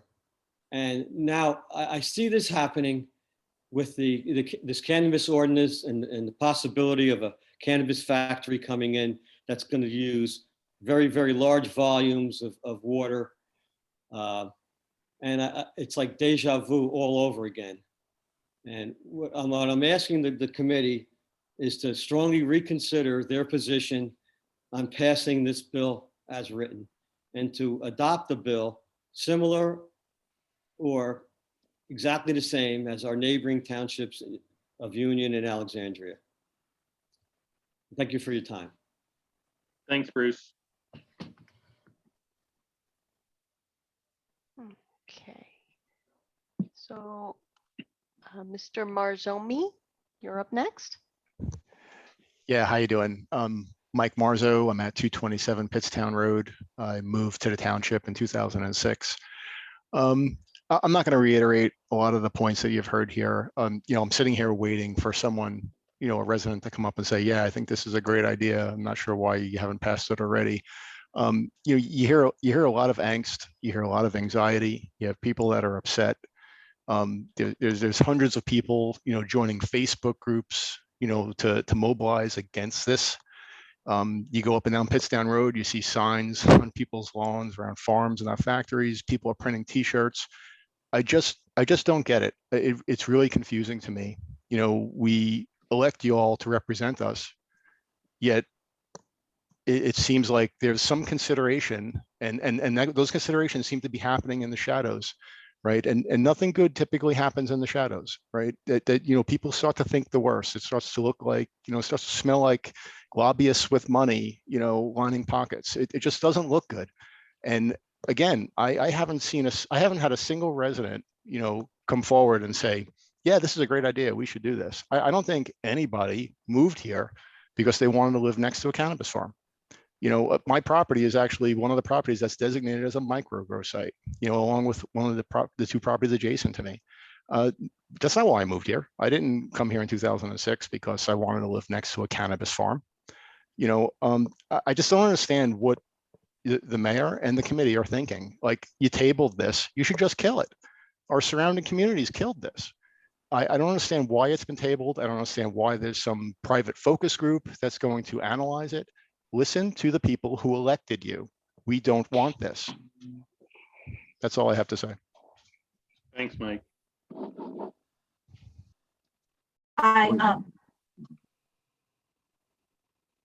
Okay. I guess Mrs. Dwarrell? Mrs. Droll, Mary Ann Droll, how are you?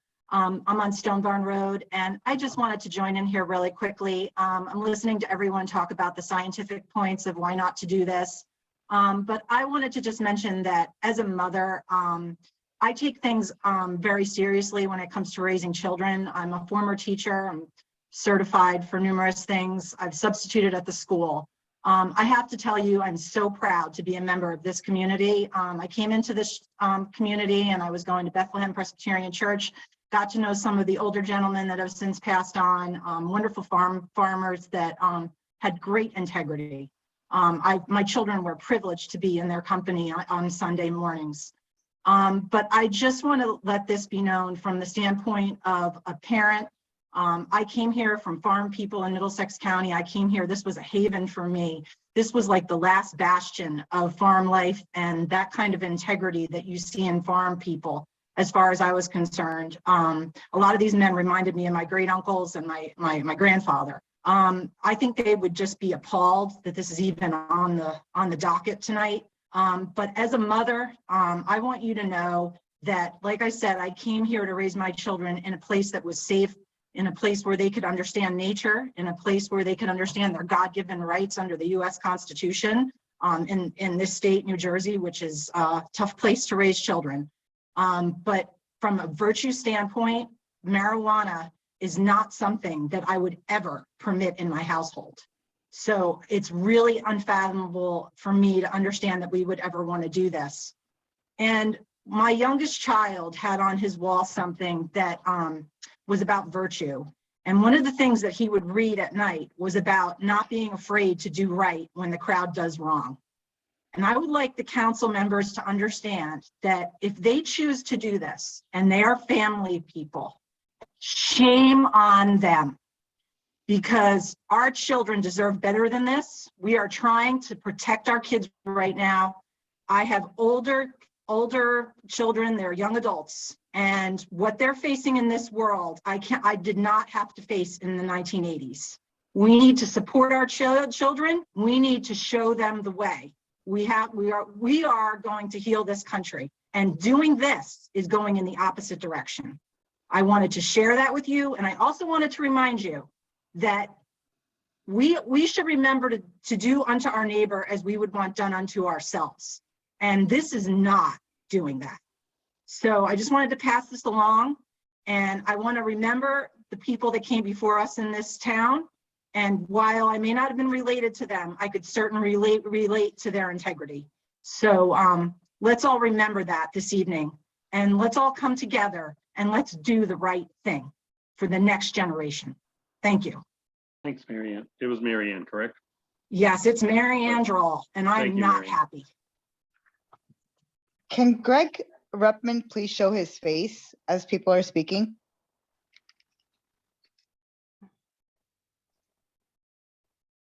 Okay. Byron would be next. Hello, good evening. My name is Byron Brisby, and my wife and I live at 6 Quaker Ridge Court in Pittstown, and we have 4 children under the age of 13. And I moved to this township for the simple reason that we wanted a little extra space. I was a Hunterdon County all my life resident, and I grew up in Raritan Township, South County or Southern County compared to this, and it was just a little too much for us, and we wanted to be a little more rural. this week in my service department at Flemington BMW. My family owns Flemington BMW. And we were having a conversation with one of our service customers. And the service customer happens to be on the Kingwood Town Council. And I'm not sure exactly what his role is, but he brought it to my attention that they had an open dialogue, an open format, if you will, about someone who wanted to come to their township to bring us a program like this, a development like this, a marijuana factory, or even a growth facility like this. And I was fascinated by how transparent he described it. And I actually think one of the prospective companies was at the meeting, and he indicated, and he was against it, but he indicated in approximately 1 hour, that company basically heard all the community and essentially said that they were going to take their briefcase with their files and their sales pitch on how they were going to demonstrate all of the extra tax revenue to Kingwood Township. And they basically gave up on Kingwood Township, is what I was told. Now, I'm not an official person other than the fact that that was the narrative that I was told from one of their town council folks. And I just think at the end of the day, if Alexandria and a couple of the other townships nearby, and then we, for some reason, were to accept this, then if someone from another part of the state is looking to move here, that to me puts us in an incredibly disadvantaged position if we want to sell our large, expensive homes or our more basic, modest homes. Other people, they're going to look elsewhere because they're going to be able to go 5 to 6 miles over to Alexandria Township and not have to deal with this type of situation. Thank you. Thanks, Byron.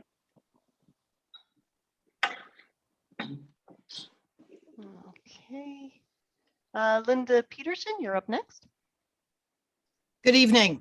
I am going to be one person that is not going to go on record to say I'm opposed to it. And shocker, because I volunteered to be on the community panel and I want to remain, I want to be able to be invited onto that community panel in order to bring my expertise to that panel. I'm a civil engineer and I'm active in the agricultural community, but there are a lot of intelligent people in this township that have extensive backgrounds in this matter. And I think why people are so distraught about this issue is whatever the town has put out so far on this ordinance it just appears that there has been a lack of due diligence. And it seems as though the overriding motivating force here is to seek tax revenue. So if, like others, if this issue goes forward, I'll be extremely surprised.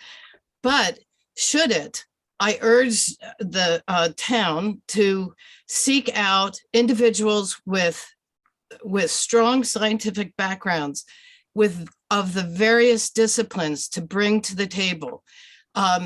Engineering, hydrogeology, environmental science, wildlife issues, and the social services, the fire, the police, all the security issues of what kind of impacts have come to light when other facilities go in. And if we shed the true light on this, on this type of facility and the impacts it's going to have on our town, then and only then will you even come close to trying to convince people to support you in this. So, and I also agree that if it goes forward, there should be a referendum. So that's all I have to say. I appreciate everybody's time.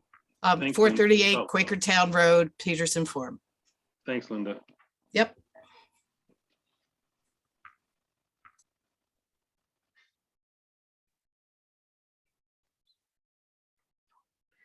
Okay, so Yvonne Magala.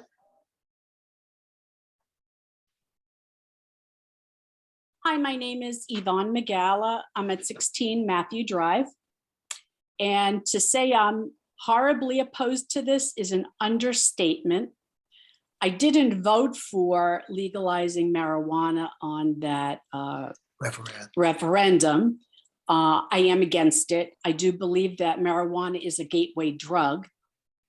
I don't take drugs. I try and live a very clean and healthy life. My husband and I, PJ, which a bunch of you know, we've been out in this house for roughly 25 years. And we moved out here for many reasons. One, it was close to the highway. Two, it had natural gas. And three, we could have land and no one really disturbing us.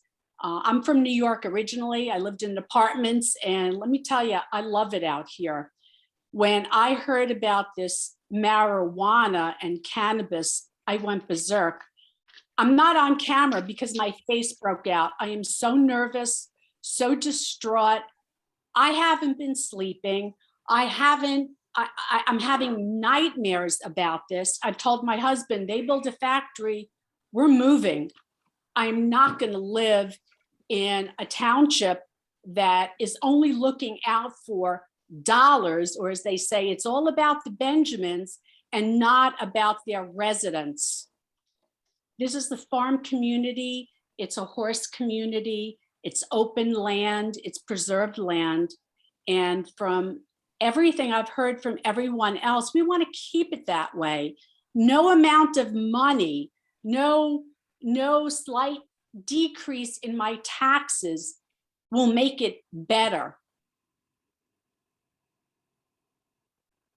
I'm strongly opposed to this, and I agree, as others have said, that when you see how many people have come out for this to show their lack of support for this, to be vehemently opposed to this, one would think you would drop it right away. Frenchtown, I might also say, has put the kibosh on it as well.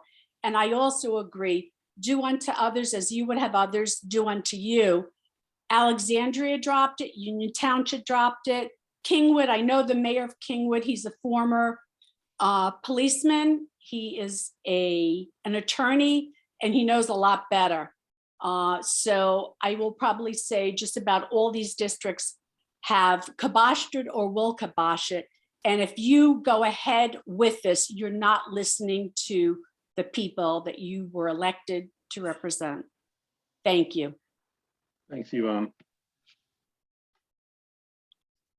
Okay, so Scott Martin is at the Doritas home, wishes to speak.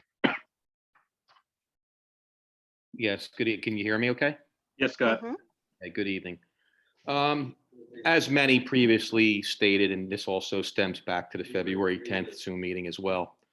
My wife and I, we moved. I'm sorry. I'm located at 190 Locust Grove Road.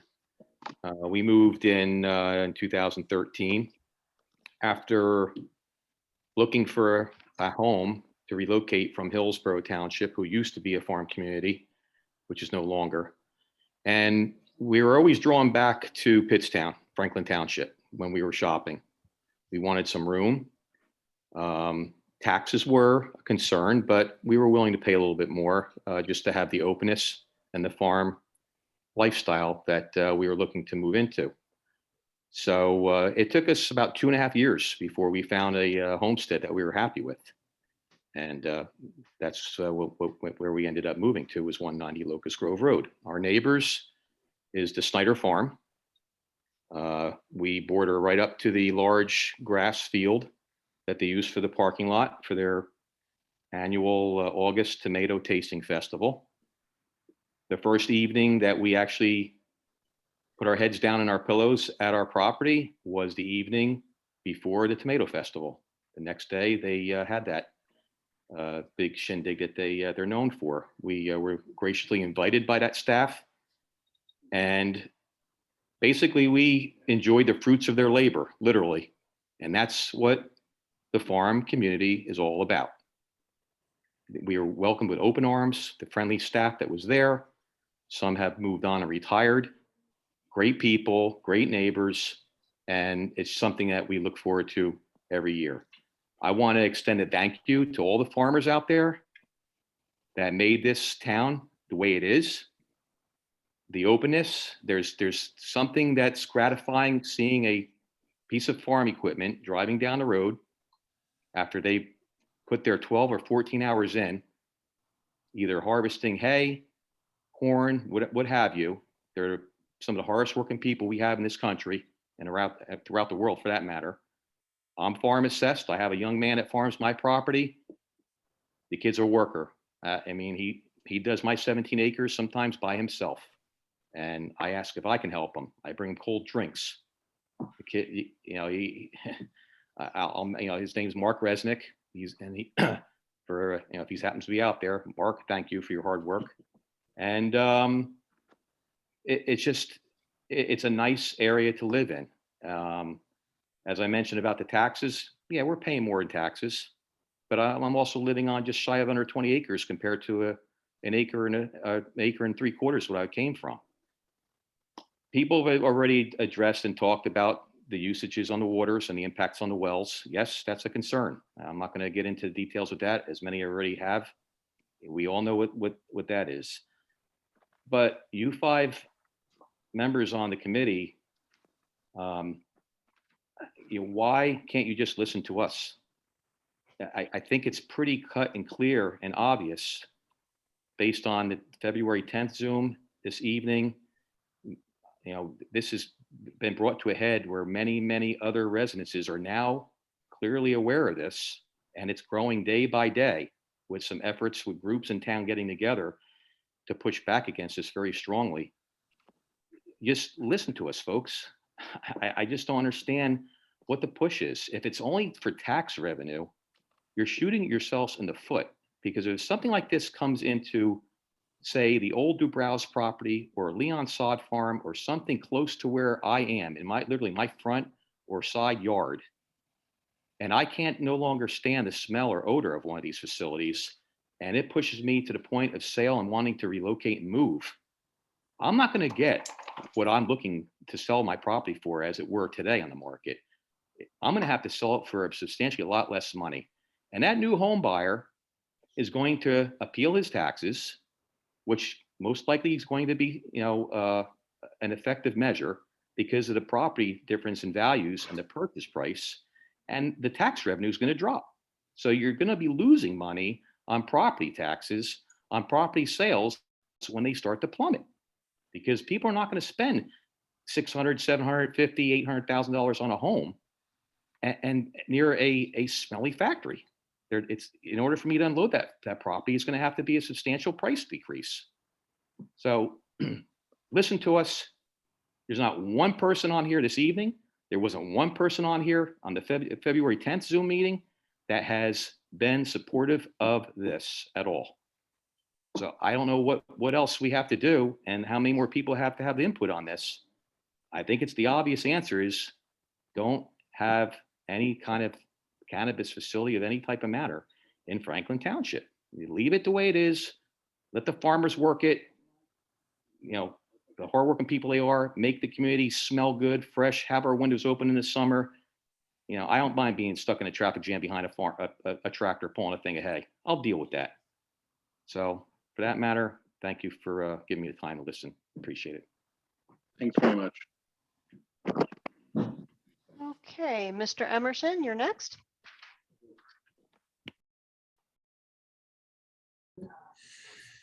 Hi, can you hear me? Yes, sir. Okay, thank you very much.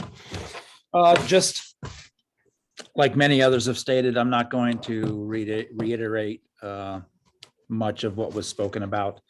My name is Roy Emerson. I live at 15 Lansdowne Road. Obviously, I've spoken before on the February 10th meeting shortly, a little bit about my background back then, but I'm opposed to the ordinance. But I just wanted to ask if it's possible, and I know some of the other townships do this after the meetings, especially since they were previously during the COVID period, conducting Zoom only meetings. They were immediately the following day posting links to those Zoom meetings online. And if that's something that you guys are willing to do or can do, and if it's not, I can't think that it's too much trouble. That's something I think the residents of Franklin Township would like to see. I know you're hearing a lot of passion, a lot of really heartfelt passion from mothers, fathers, business owners, landowners about this ordinance and their concerns. But I would like to state that beyond the passion, we as residents are educating ourselves about the negative impacts. And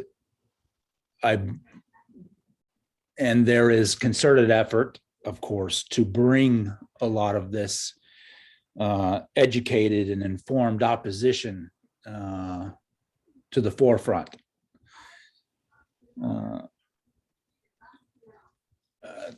Looking back at the February 10th meeting, there were 206, I think at the peak, 261 that joined the Zoom. I think we peaked today at 130 on this meeting.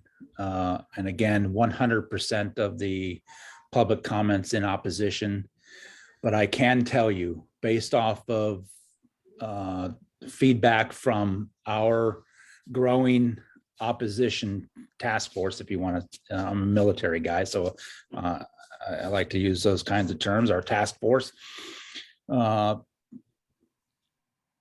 don't know how many registered voters there are in this township.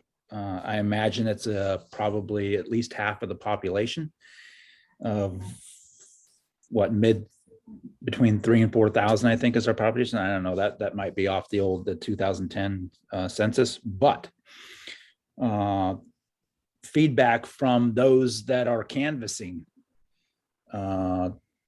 leads me to believe that the vast majority of the voting age men and women in this community are 100% opposed to this. And I would urge you all to take that into consideration when we adjourn this meeting, and you go back and think about whether or not, like others have said in this meeting, that, I mean, do we really need to expend any more effort on what I think is, correct me if I'm wrong, or ordinance 2022-01. And that's all I kind of wanted to bring to light. And thank you for your time. Thanks, Roy. Okay, Sandra Dagnall, you're up next. Hello, good evening. I wanted to just talk about, when we're talking about everything going on, I started playing with the computer and Googling it, and I came up with the 2011 Franklin Township, Hunterdon County proposed store map. It's very easy to find on the Google map, and it's very interesting. And I have sent this to the committee members, and it clearly shows threatened and endangered species habitats and wetlands. And in between Pittstown Road and Croton Road, the county roads, it is all dotted orange with threatened and endangered species habitats. So these are not areas that should even be thought of to be considered for growing facilities. And one of the largest reasons is light pollution. The light pollution is going to severely affect our endangered and wildlife. And I have not heard back from anyone talking about this, and also, as I said, the wetlands on here. And I was surprised the Environmental Commission didn't seem to know of the existence of this map, and said, well, we'll just work around it. And I don't think that's possible. I think that this is going to be a big stumbling block if we decide that anybody wants to go forward with it, that it's not worth it. It's just not worth the fight that is going to be trying to put up any of these facilities in these areas. And that's what I wanted to say tonight. So thank you all for your time. Thanks, Sandra. Brett Palmer, you're up next.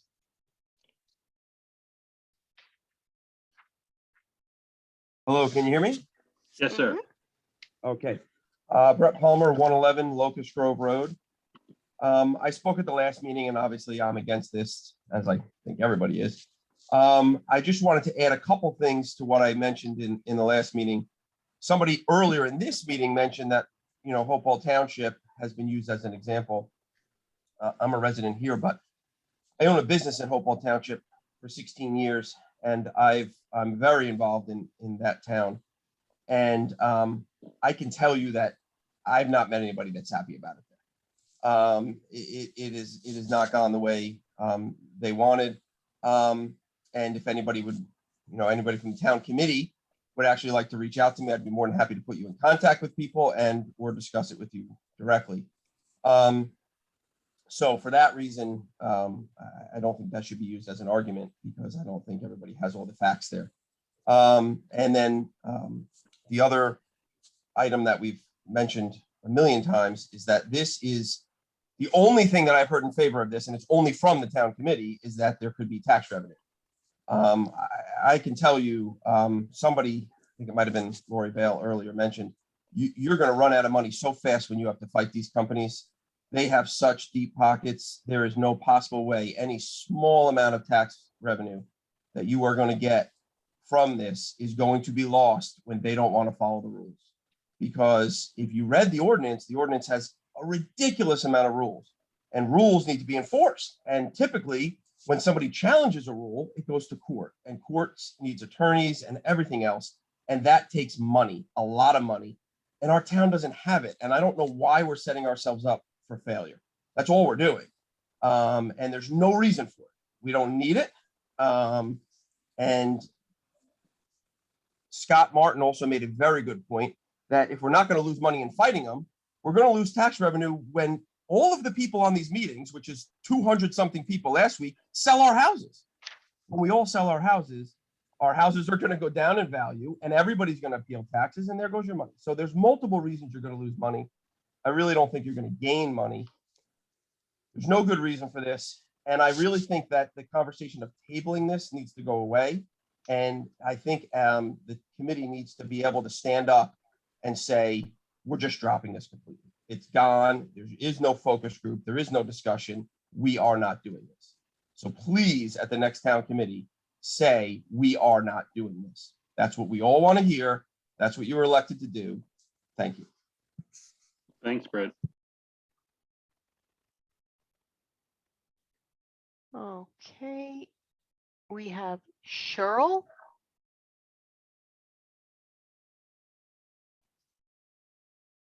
Hi, this is Shirley Sakos, 10 Baker Road, Pittstown. Mayor and committee members, please hear your residents. We are asking you to drop the new ordinance. Don't sell our community out for the almighty dollar. You're going to destroy our air, our water, and our environment. I would also like to nominate Linda Peterson for your focus group committee. I'm hoping the focus group committee doesn't get there, but Linda would be an excellent team member. She is a civil engineer and an ex-USDA employee, very knowledgeable. I hope you're listening to your residents. No one on here is in favor of it. It's not worth the almighty dollar that you're chasing. Thank you. Thanks, Shirley.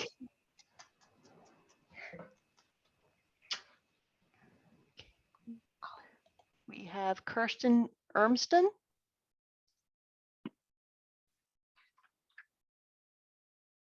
Hi, everybody.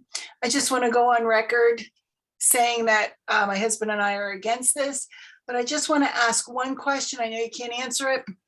I just want it on record. I'm just wondering when questions, answers will be discussed. And if we're not going to talk about this in the March meeting, when are we going to talk about this? I just don't understand what we're doing here. It's like we're just eating up time and wasting money and spinning our wheels. So that's what I'd like to know, when we're actually going to get somewhere. Okay, thank you. Thanks, Kirsten. Kristen or Kirsten, I'm sorry. It looks like It's Kristen. Yeah, Okay, it's sorry. Kristen, and it's 106 Upper Kingtown Road. Thanks very much, Kristen. Okay, thank you.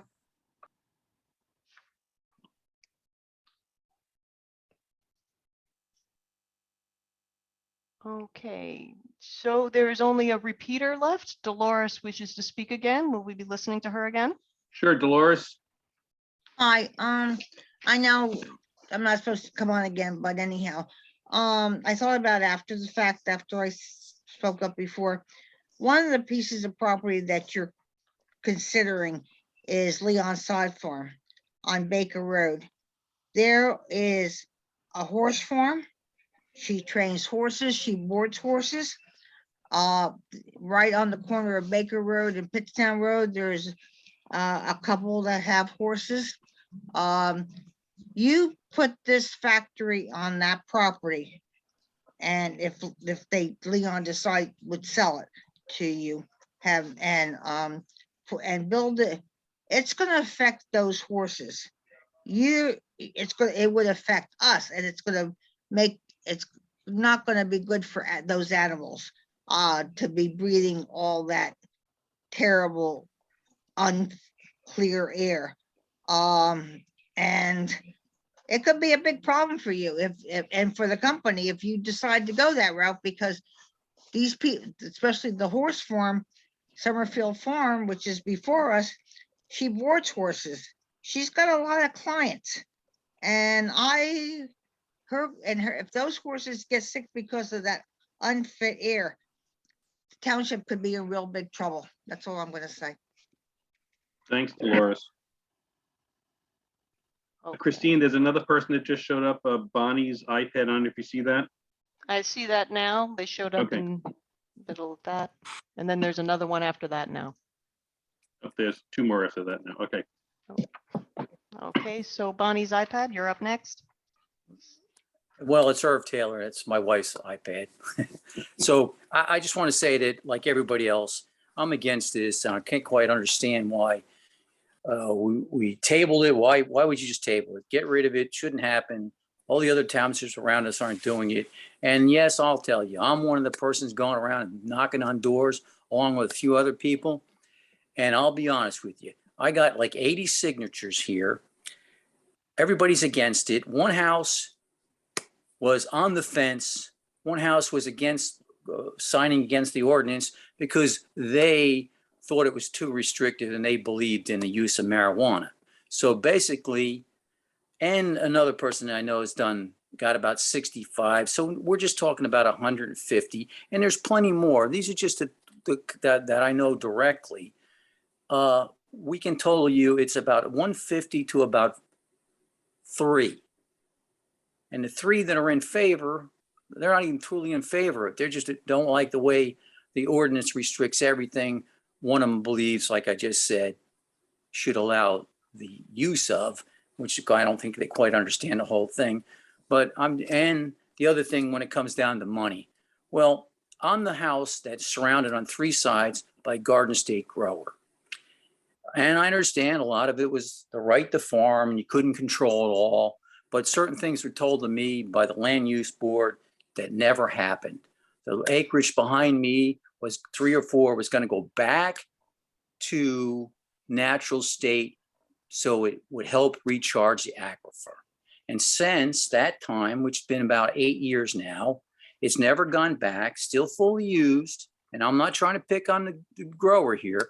What I'm picking on is the land use board. You can't enforce anything. And since the garden grower was very nice, he put the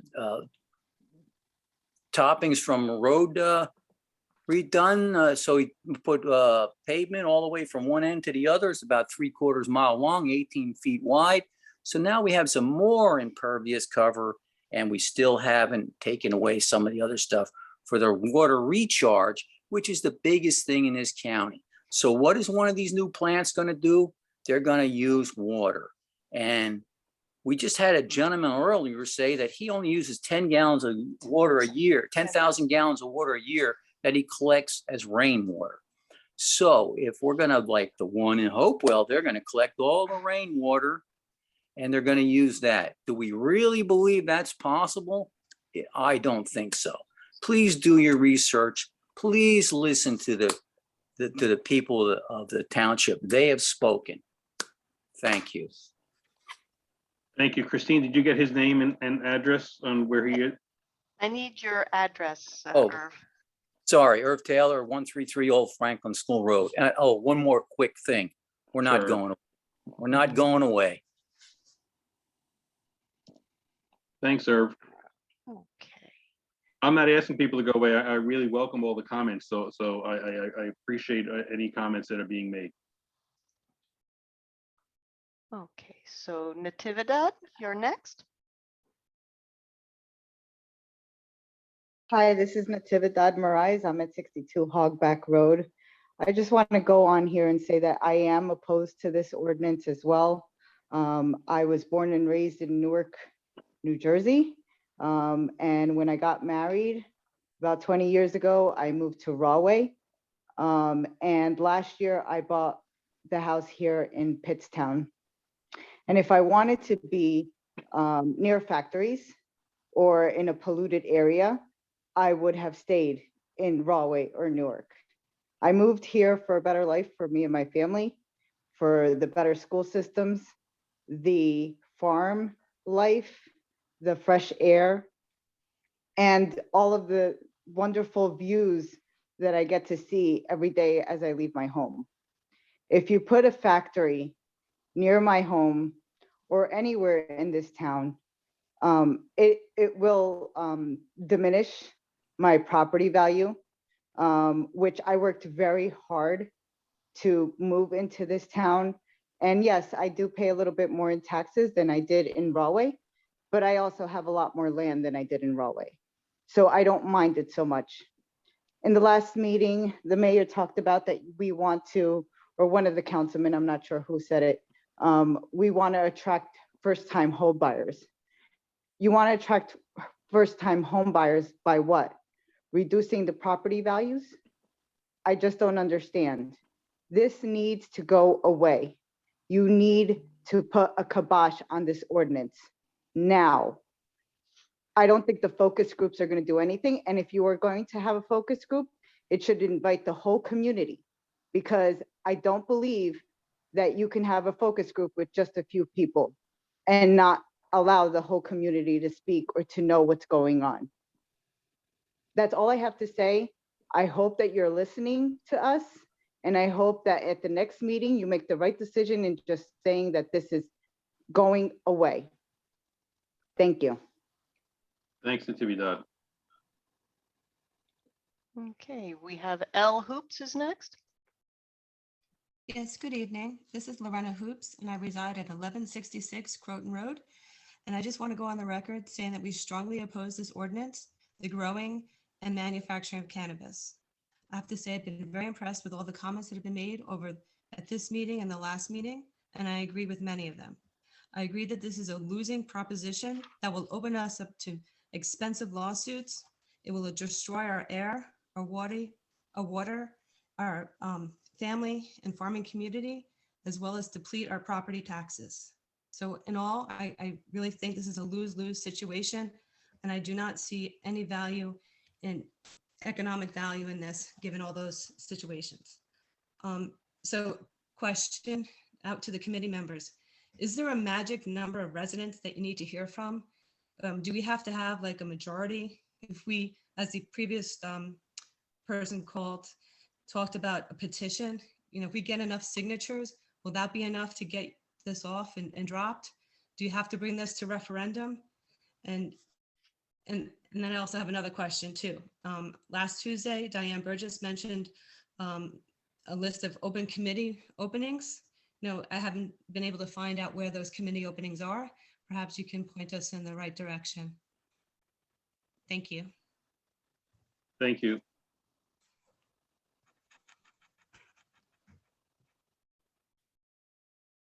Okay. I see no other hands up. Okay, I'll get you, can we just give it a minute to see if there is any? Oh, Oh, there's Mike Marzomi. Marzo. Yeah, you heard from me already, but I just wanted to just state something. You know, a bunch of folks on here, you know, talked about, you know, making sure you get the right people on a focus group to produce a decision. Again, I think, you know, representative government's job is following the desires and the wants and the wishes of the people they represent. There should be no focus group. There should be no decision process. You should listen to your constituents and make the decision that your constituents want. That's all. Thanks, Mike. Chris, let's give it another minute to see if there's any other hands that go up or if there's anything on the phone.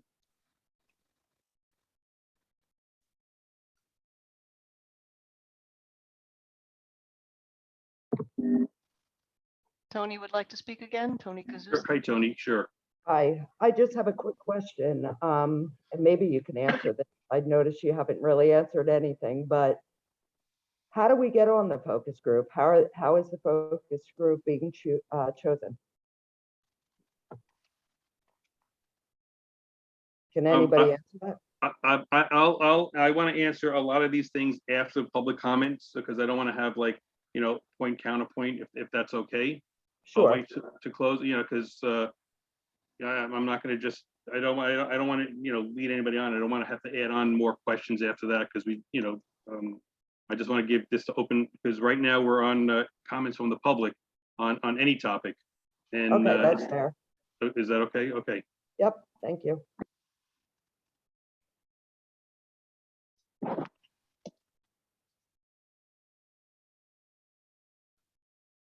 Okay, Chris and Katrina, seeing no other comments from the public, I'd like to close the public comment section session of the meeting. And we'll move on. Katrina, are you still, I don't see you anymore. I don't know what page you're on. Oh, I'm right here. Sorry. Okay, I have a okay. crying dog. I muted myself. That's okay. That's okay. I just want to answer a couple of these questions or things because, and again, I don't want to start the whole conversation over again.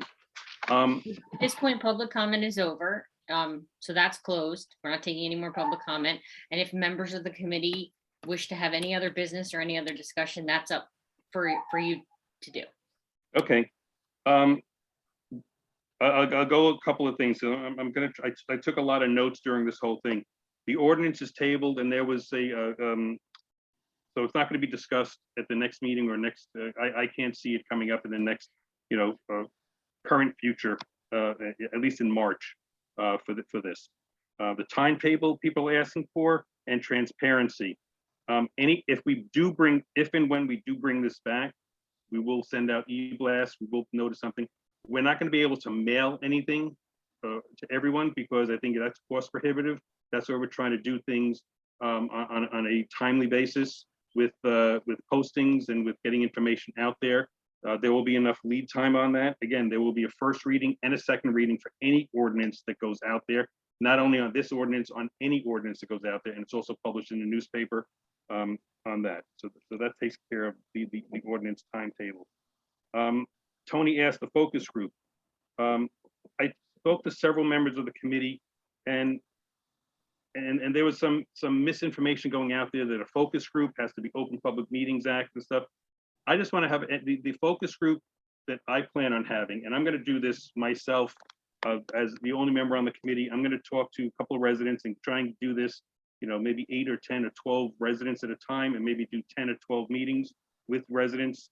And it's not going to be a decision-making body. It's just going to be for input before any decision is made and recommended to the Township Committee. The Township Committee makes all the decisions. The Township Committee will make any type of recommendations to amend, adjust, or change the ordinance or any ordinance that goes out there, or even to vote on an ordinance. And I think, Katrina, if you're correct, if you can correct me, am I the only one that can bring an ordinance up, or can any other member of the committee bring an ordinance up? Any member of the committee can ask for an item to be on the agenda. You control the agenda, but they can ask for items to be put on the agenda. Okay. So I'll make a guarantee, a commitment to the residents that I won't put anything on the agenda unless there is proper notice and proper information and making sure that we're doing the right thing on that end. People said, why don't you just drop it versus voting on anything? Well, we're not voting on anything. At the last meeting and various emails and correspondence we did get, they said, put this out to referendum. So that's a discussion point also, because if many residents on last meeting and even on this meeting said, maybe you should go to referendum, maybe you should go this, that has to be taken into consideration. Now, with that said, you can't just put anything out to referendum. You have to come up with something concise, updated, and to see what is going before referendum to make sure that we're making the right decision. And it's not going to be up to the committee. It's going to be up to the residents to decide if the referendum passes or not. So on that end there. That's what I have here. Some people brought up the map. That map is not a zoning map. That map was just trying to do, for illustrative purposes, 20 acres with 50 feet of frontage on a county or state road. That map is not saying that, I think, who was it? Dolores put up Leon Sod Farm and some of the other places that have wetlands. None of that is going to be considered because it still has to go before the land use board for anything. And if it doesn't have the proper slopes or grades or wetlands or whatever, that's not going to be considered at all. So, but I would even say that that map is outdated and that map is not even being considered from the committee. And it was used, and it's not part of the ordinance. It was used for illustrative purposes. And I think that caused a lot of angst and a lot of the information that was out there. So I'll take as the member of the committee that's talking, I will take blame for that having been out there. That is on the committee's issue, and then we're going to be taking that. So that map is not even going to be considered at all for that. Because before we go before the planner and before we talk to anyone else and before it goes to an ordinance or even a referendum, we have to make it tighter. We have to actually see where everything's going to go, if it is even going to be able to be considered for a referendum or ordinance in the future. I don't know if anyone on the committee, I mean, those are the bullet points I had on that. If you, hold on a second, I got to get a glass of water, sorry. If you have interest in being or contacting me about being on some sort of a discussion panel with me, I have no problem with that. I would welcome that. Please send me your contact information so I can contact you, and then we can have a dialogue on that. And I don't have a problem with that. So if you want to email me your name and your phone number and an address, I would more than be willing to set up and sit down and talk to the members of the community that want to do that. I know your time is valuable. My time is also valuable. We are doing this. We're trying to do what's best for the township. And again, no decision is going to be made in a vacuum. And no committee member has any nefarious or interest, financial interest, no one working about that on that, okay? So with that, I'll open it up if any committee member has anything to say. I'll start with Diane. First of all, thanks everyone for your comments. We are listening to them, we understand them. Someone, and I'm sorry, I did not catch your name, mentioned something about the Environmental Commission not knowing the protected species map. And that is an incorrect statement. And perhaps it was a misunderstanding. I was not aware of a particular map that she had sent. There is an environmental, a protected species, I think it's called, as part of our natural resource inventory.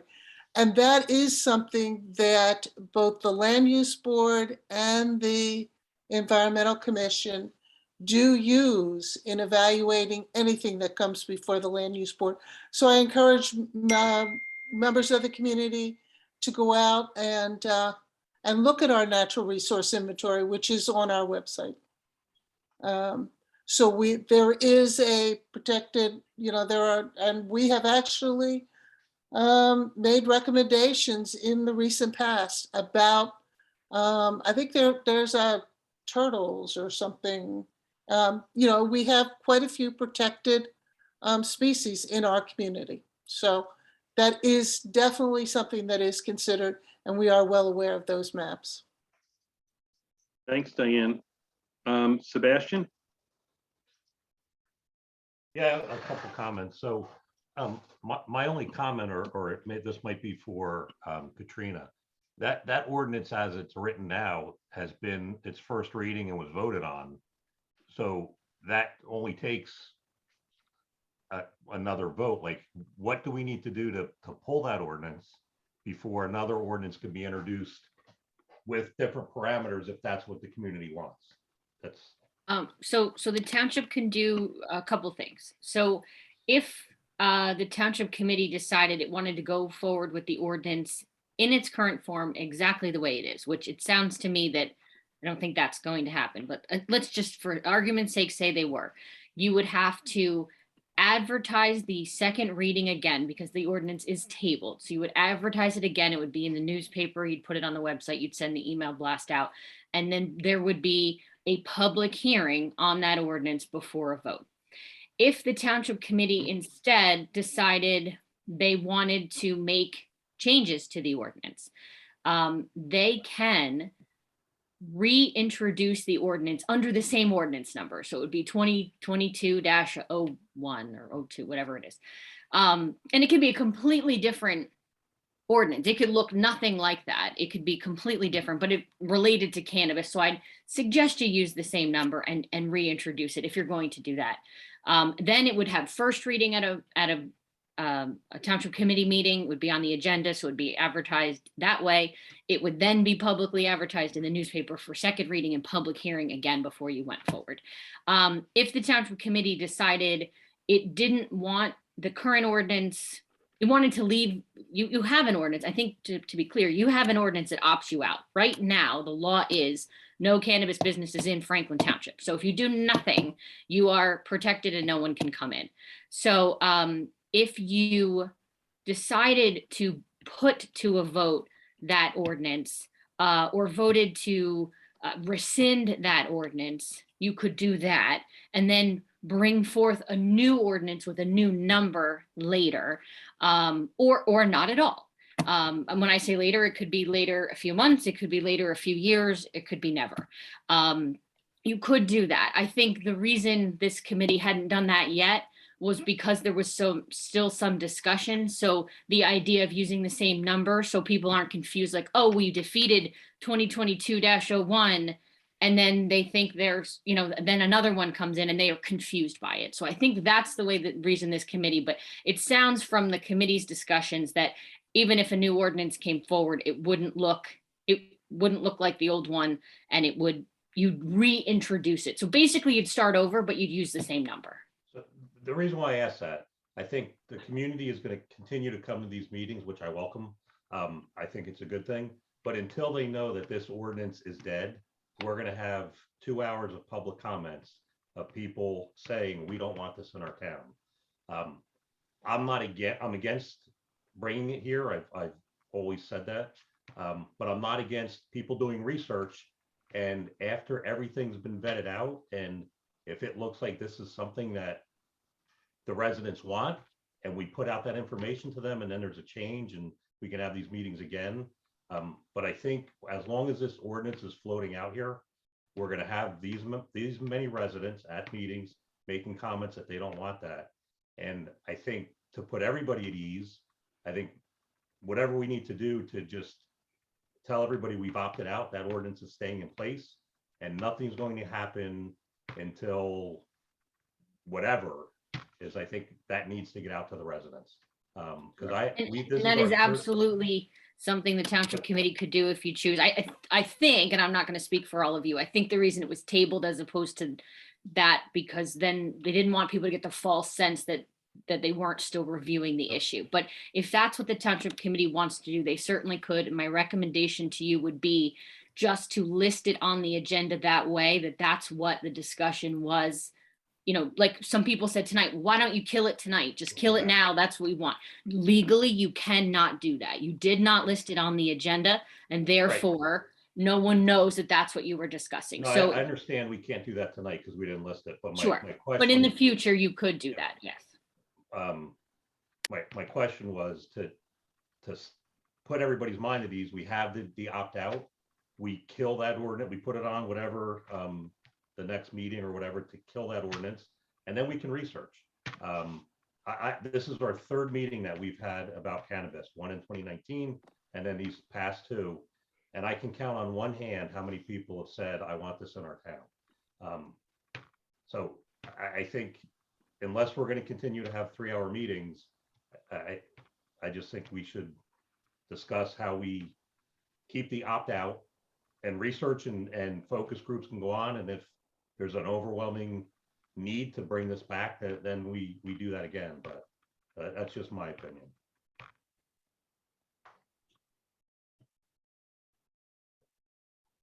Okay, thanks, Sebastian.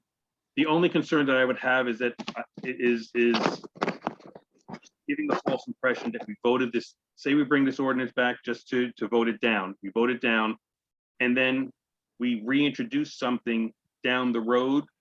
It might take residents because by the surprise saying, well, you voted this down, why are you doing something different when it could be a totally different type of ordinance and type of thing like that. So that's the only concern that I have. Yeah, You know, I get that, Phil, but honestly, I haven't heard, like I said, I can count on one hand how many people have said, this is a good idea, we want this. So okay. That, that's the point. I don't think, again, my opinion, I don't think anybody's gonna say, well, you voted this down. Well, why are we even bringing it up again? Unless we get a group of residents saying, hey, we researched this, we want this. Okay. Well, a lot of the discussion we're having also, Sebastian, is they don't like this ordinance as it's written. So that's the thing. So that's what I've been hearing also on some of the things. You know, some of them are open to something and not this. And I know the committee is not open to this ordinance as written either. So that's that. Okay. I think there was Craig. Thanks, Phil. Thanks for addressing a lot of the questions by residents, and appreciate their comments. And I think you pretty much hit all the points that I was going to make that you addressed. So I will let the meeting end if that's what you choose to do right now. Or we're going to go into executive session. I don't think there's any free executive session. Is there, Katrina, at this No, I meeting? don't have anything for executive session. Okay. So, so the next meeting is scheduled for March 10th at the Franklin Township School. We do have the, is it the auditorium or the theater book, Christine? I'm looking for you, Christine. I don't know where theater. I'm bringing book on that. So, sorry, Craig? On that, Phil, I will be at that. I plan to attend that meeting. I do have a previous engagement on the 10th. So if I show up late, assuming we have quorum, just giving you a heads up. Okay. Mayor, I will not be at that meeting. I will be out of town. Okay, so we have to have at least 3 members to start the meeting. I spoke to Mike. Mike might be traveling, so I don't know about that either. So we'll have to find out in advance about that. Mayor, I can tell you, I have a work meeting on the 10th in Buffalo. I'll be coming back from. So I may be late to that if I can get there at all, depending on what time my meeting is over in Buffalo. Okay, so Katrina, Christine, walk me through this now. If I don't want to cancel the meeting, but I don't want to. So what I would recommend is you leave it on, and luckily there's 97 people on here who are hearing this, that there's a chance it may be canceled, because if you don't have 3 people, you can't have a meeting. And what we'll do is you as the mayor will check in with Christine. All members of the committee should report finality to Christine. I would say as soon as you can.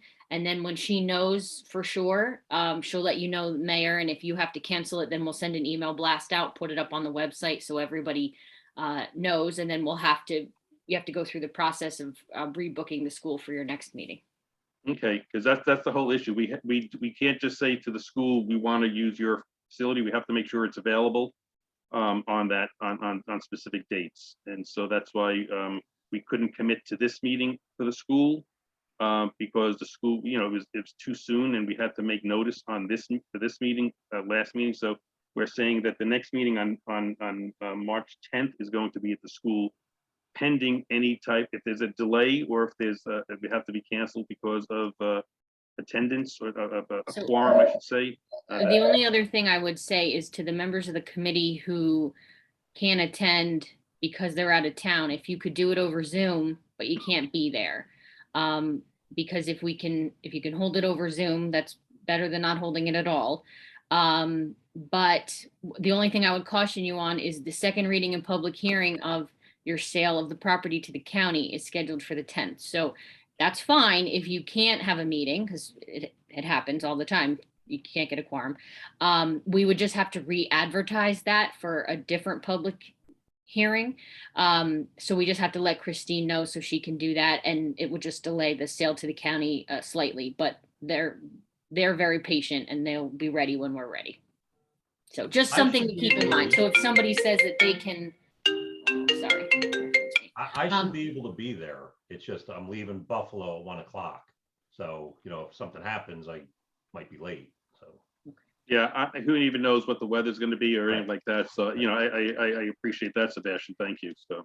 And I could do Zoom. I cannot be. I will be out of state. And the other thing you could do is, if we don't do Zoom for the whole meeting, we could talk about how to telephonically bring Diane in or something, so you could at least have a quorum you may not want to go over too much without your full committee, but we will talk about it. So what we'll do is I just ask every committee member to report to Christine whether you can and whether I might be late or what your issue is, and whether it's you could do Zoom, you can do in person, what you can do, and then Christine will report to the mayor and I'll give you advice based upon what the issues are.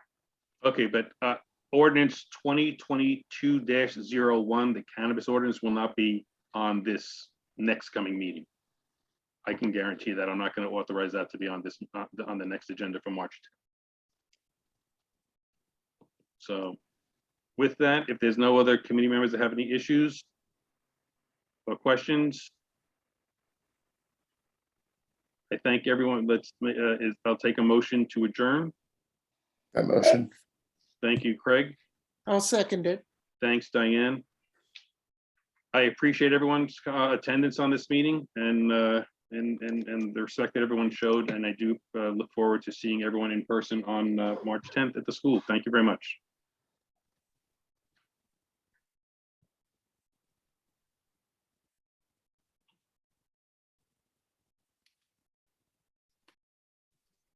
Do the right thing. Do the right thing.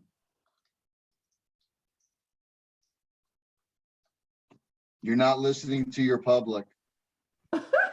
The fact that you guys just admitted you're not going to show up to the in-person meeting, like that's a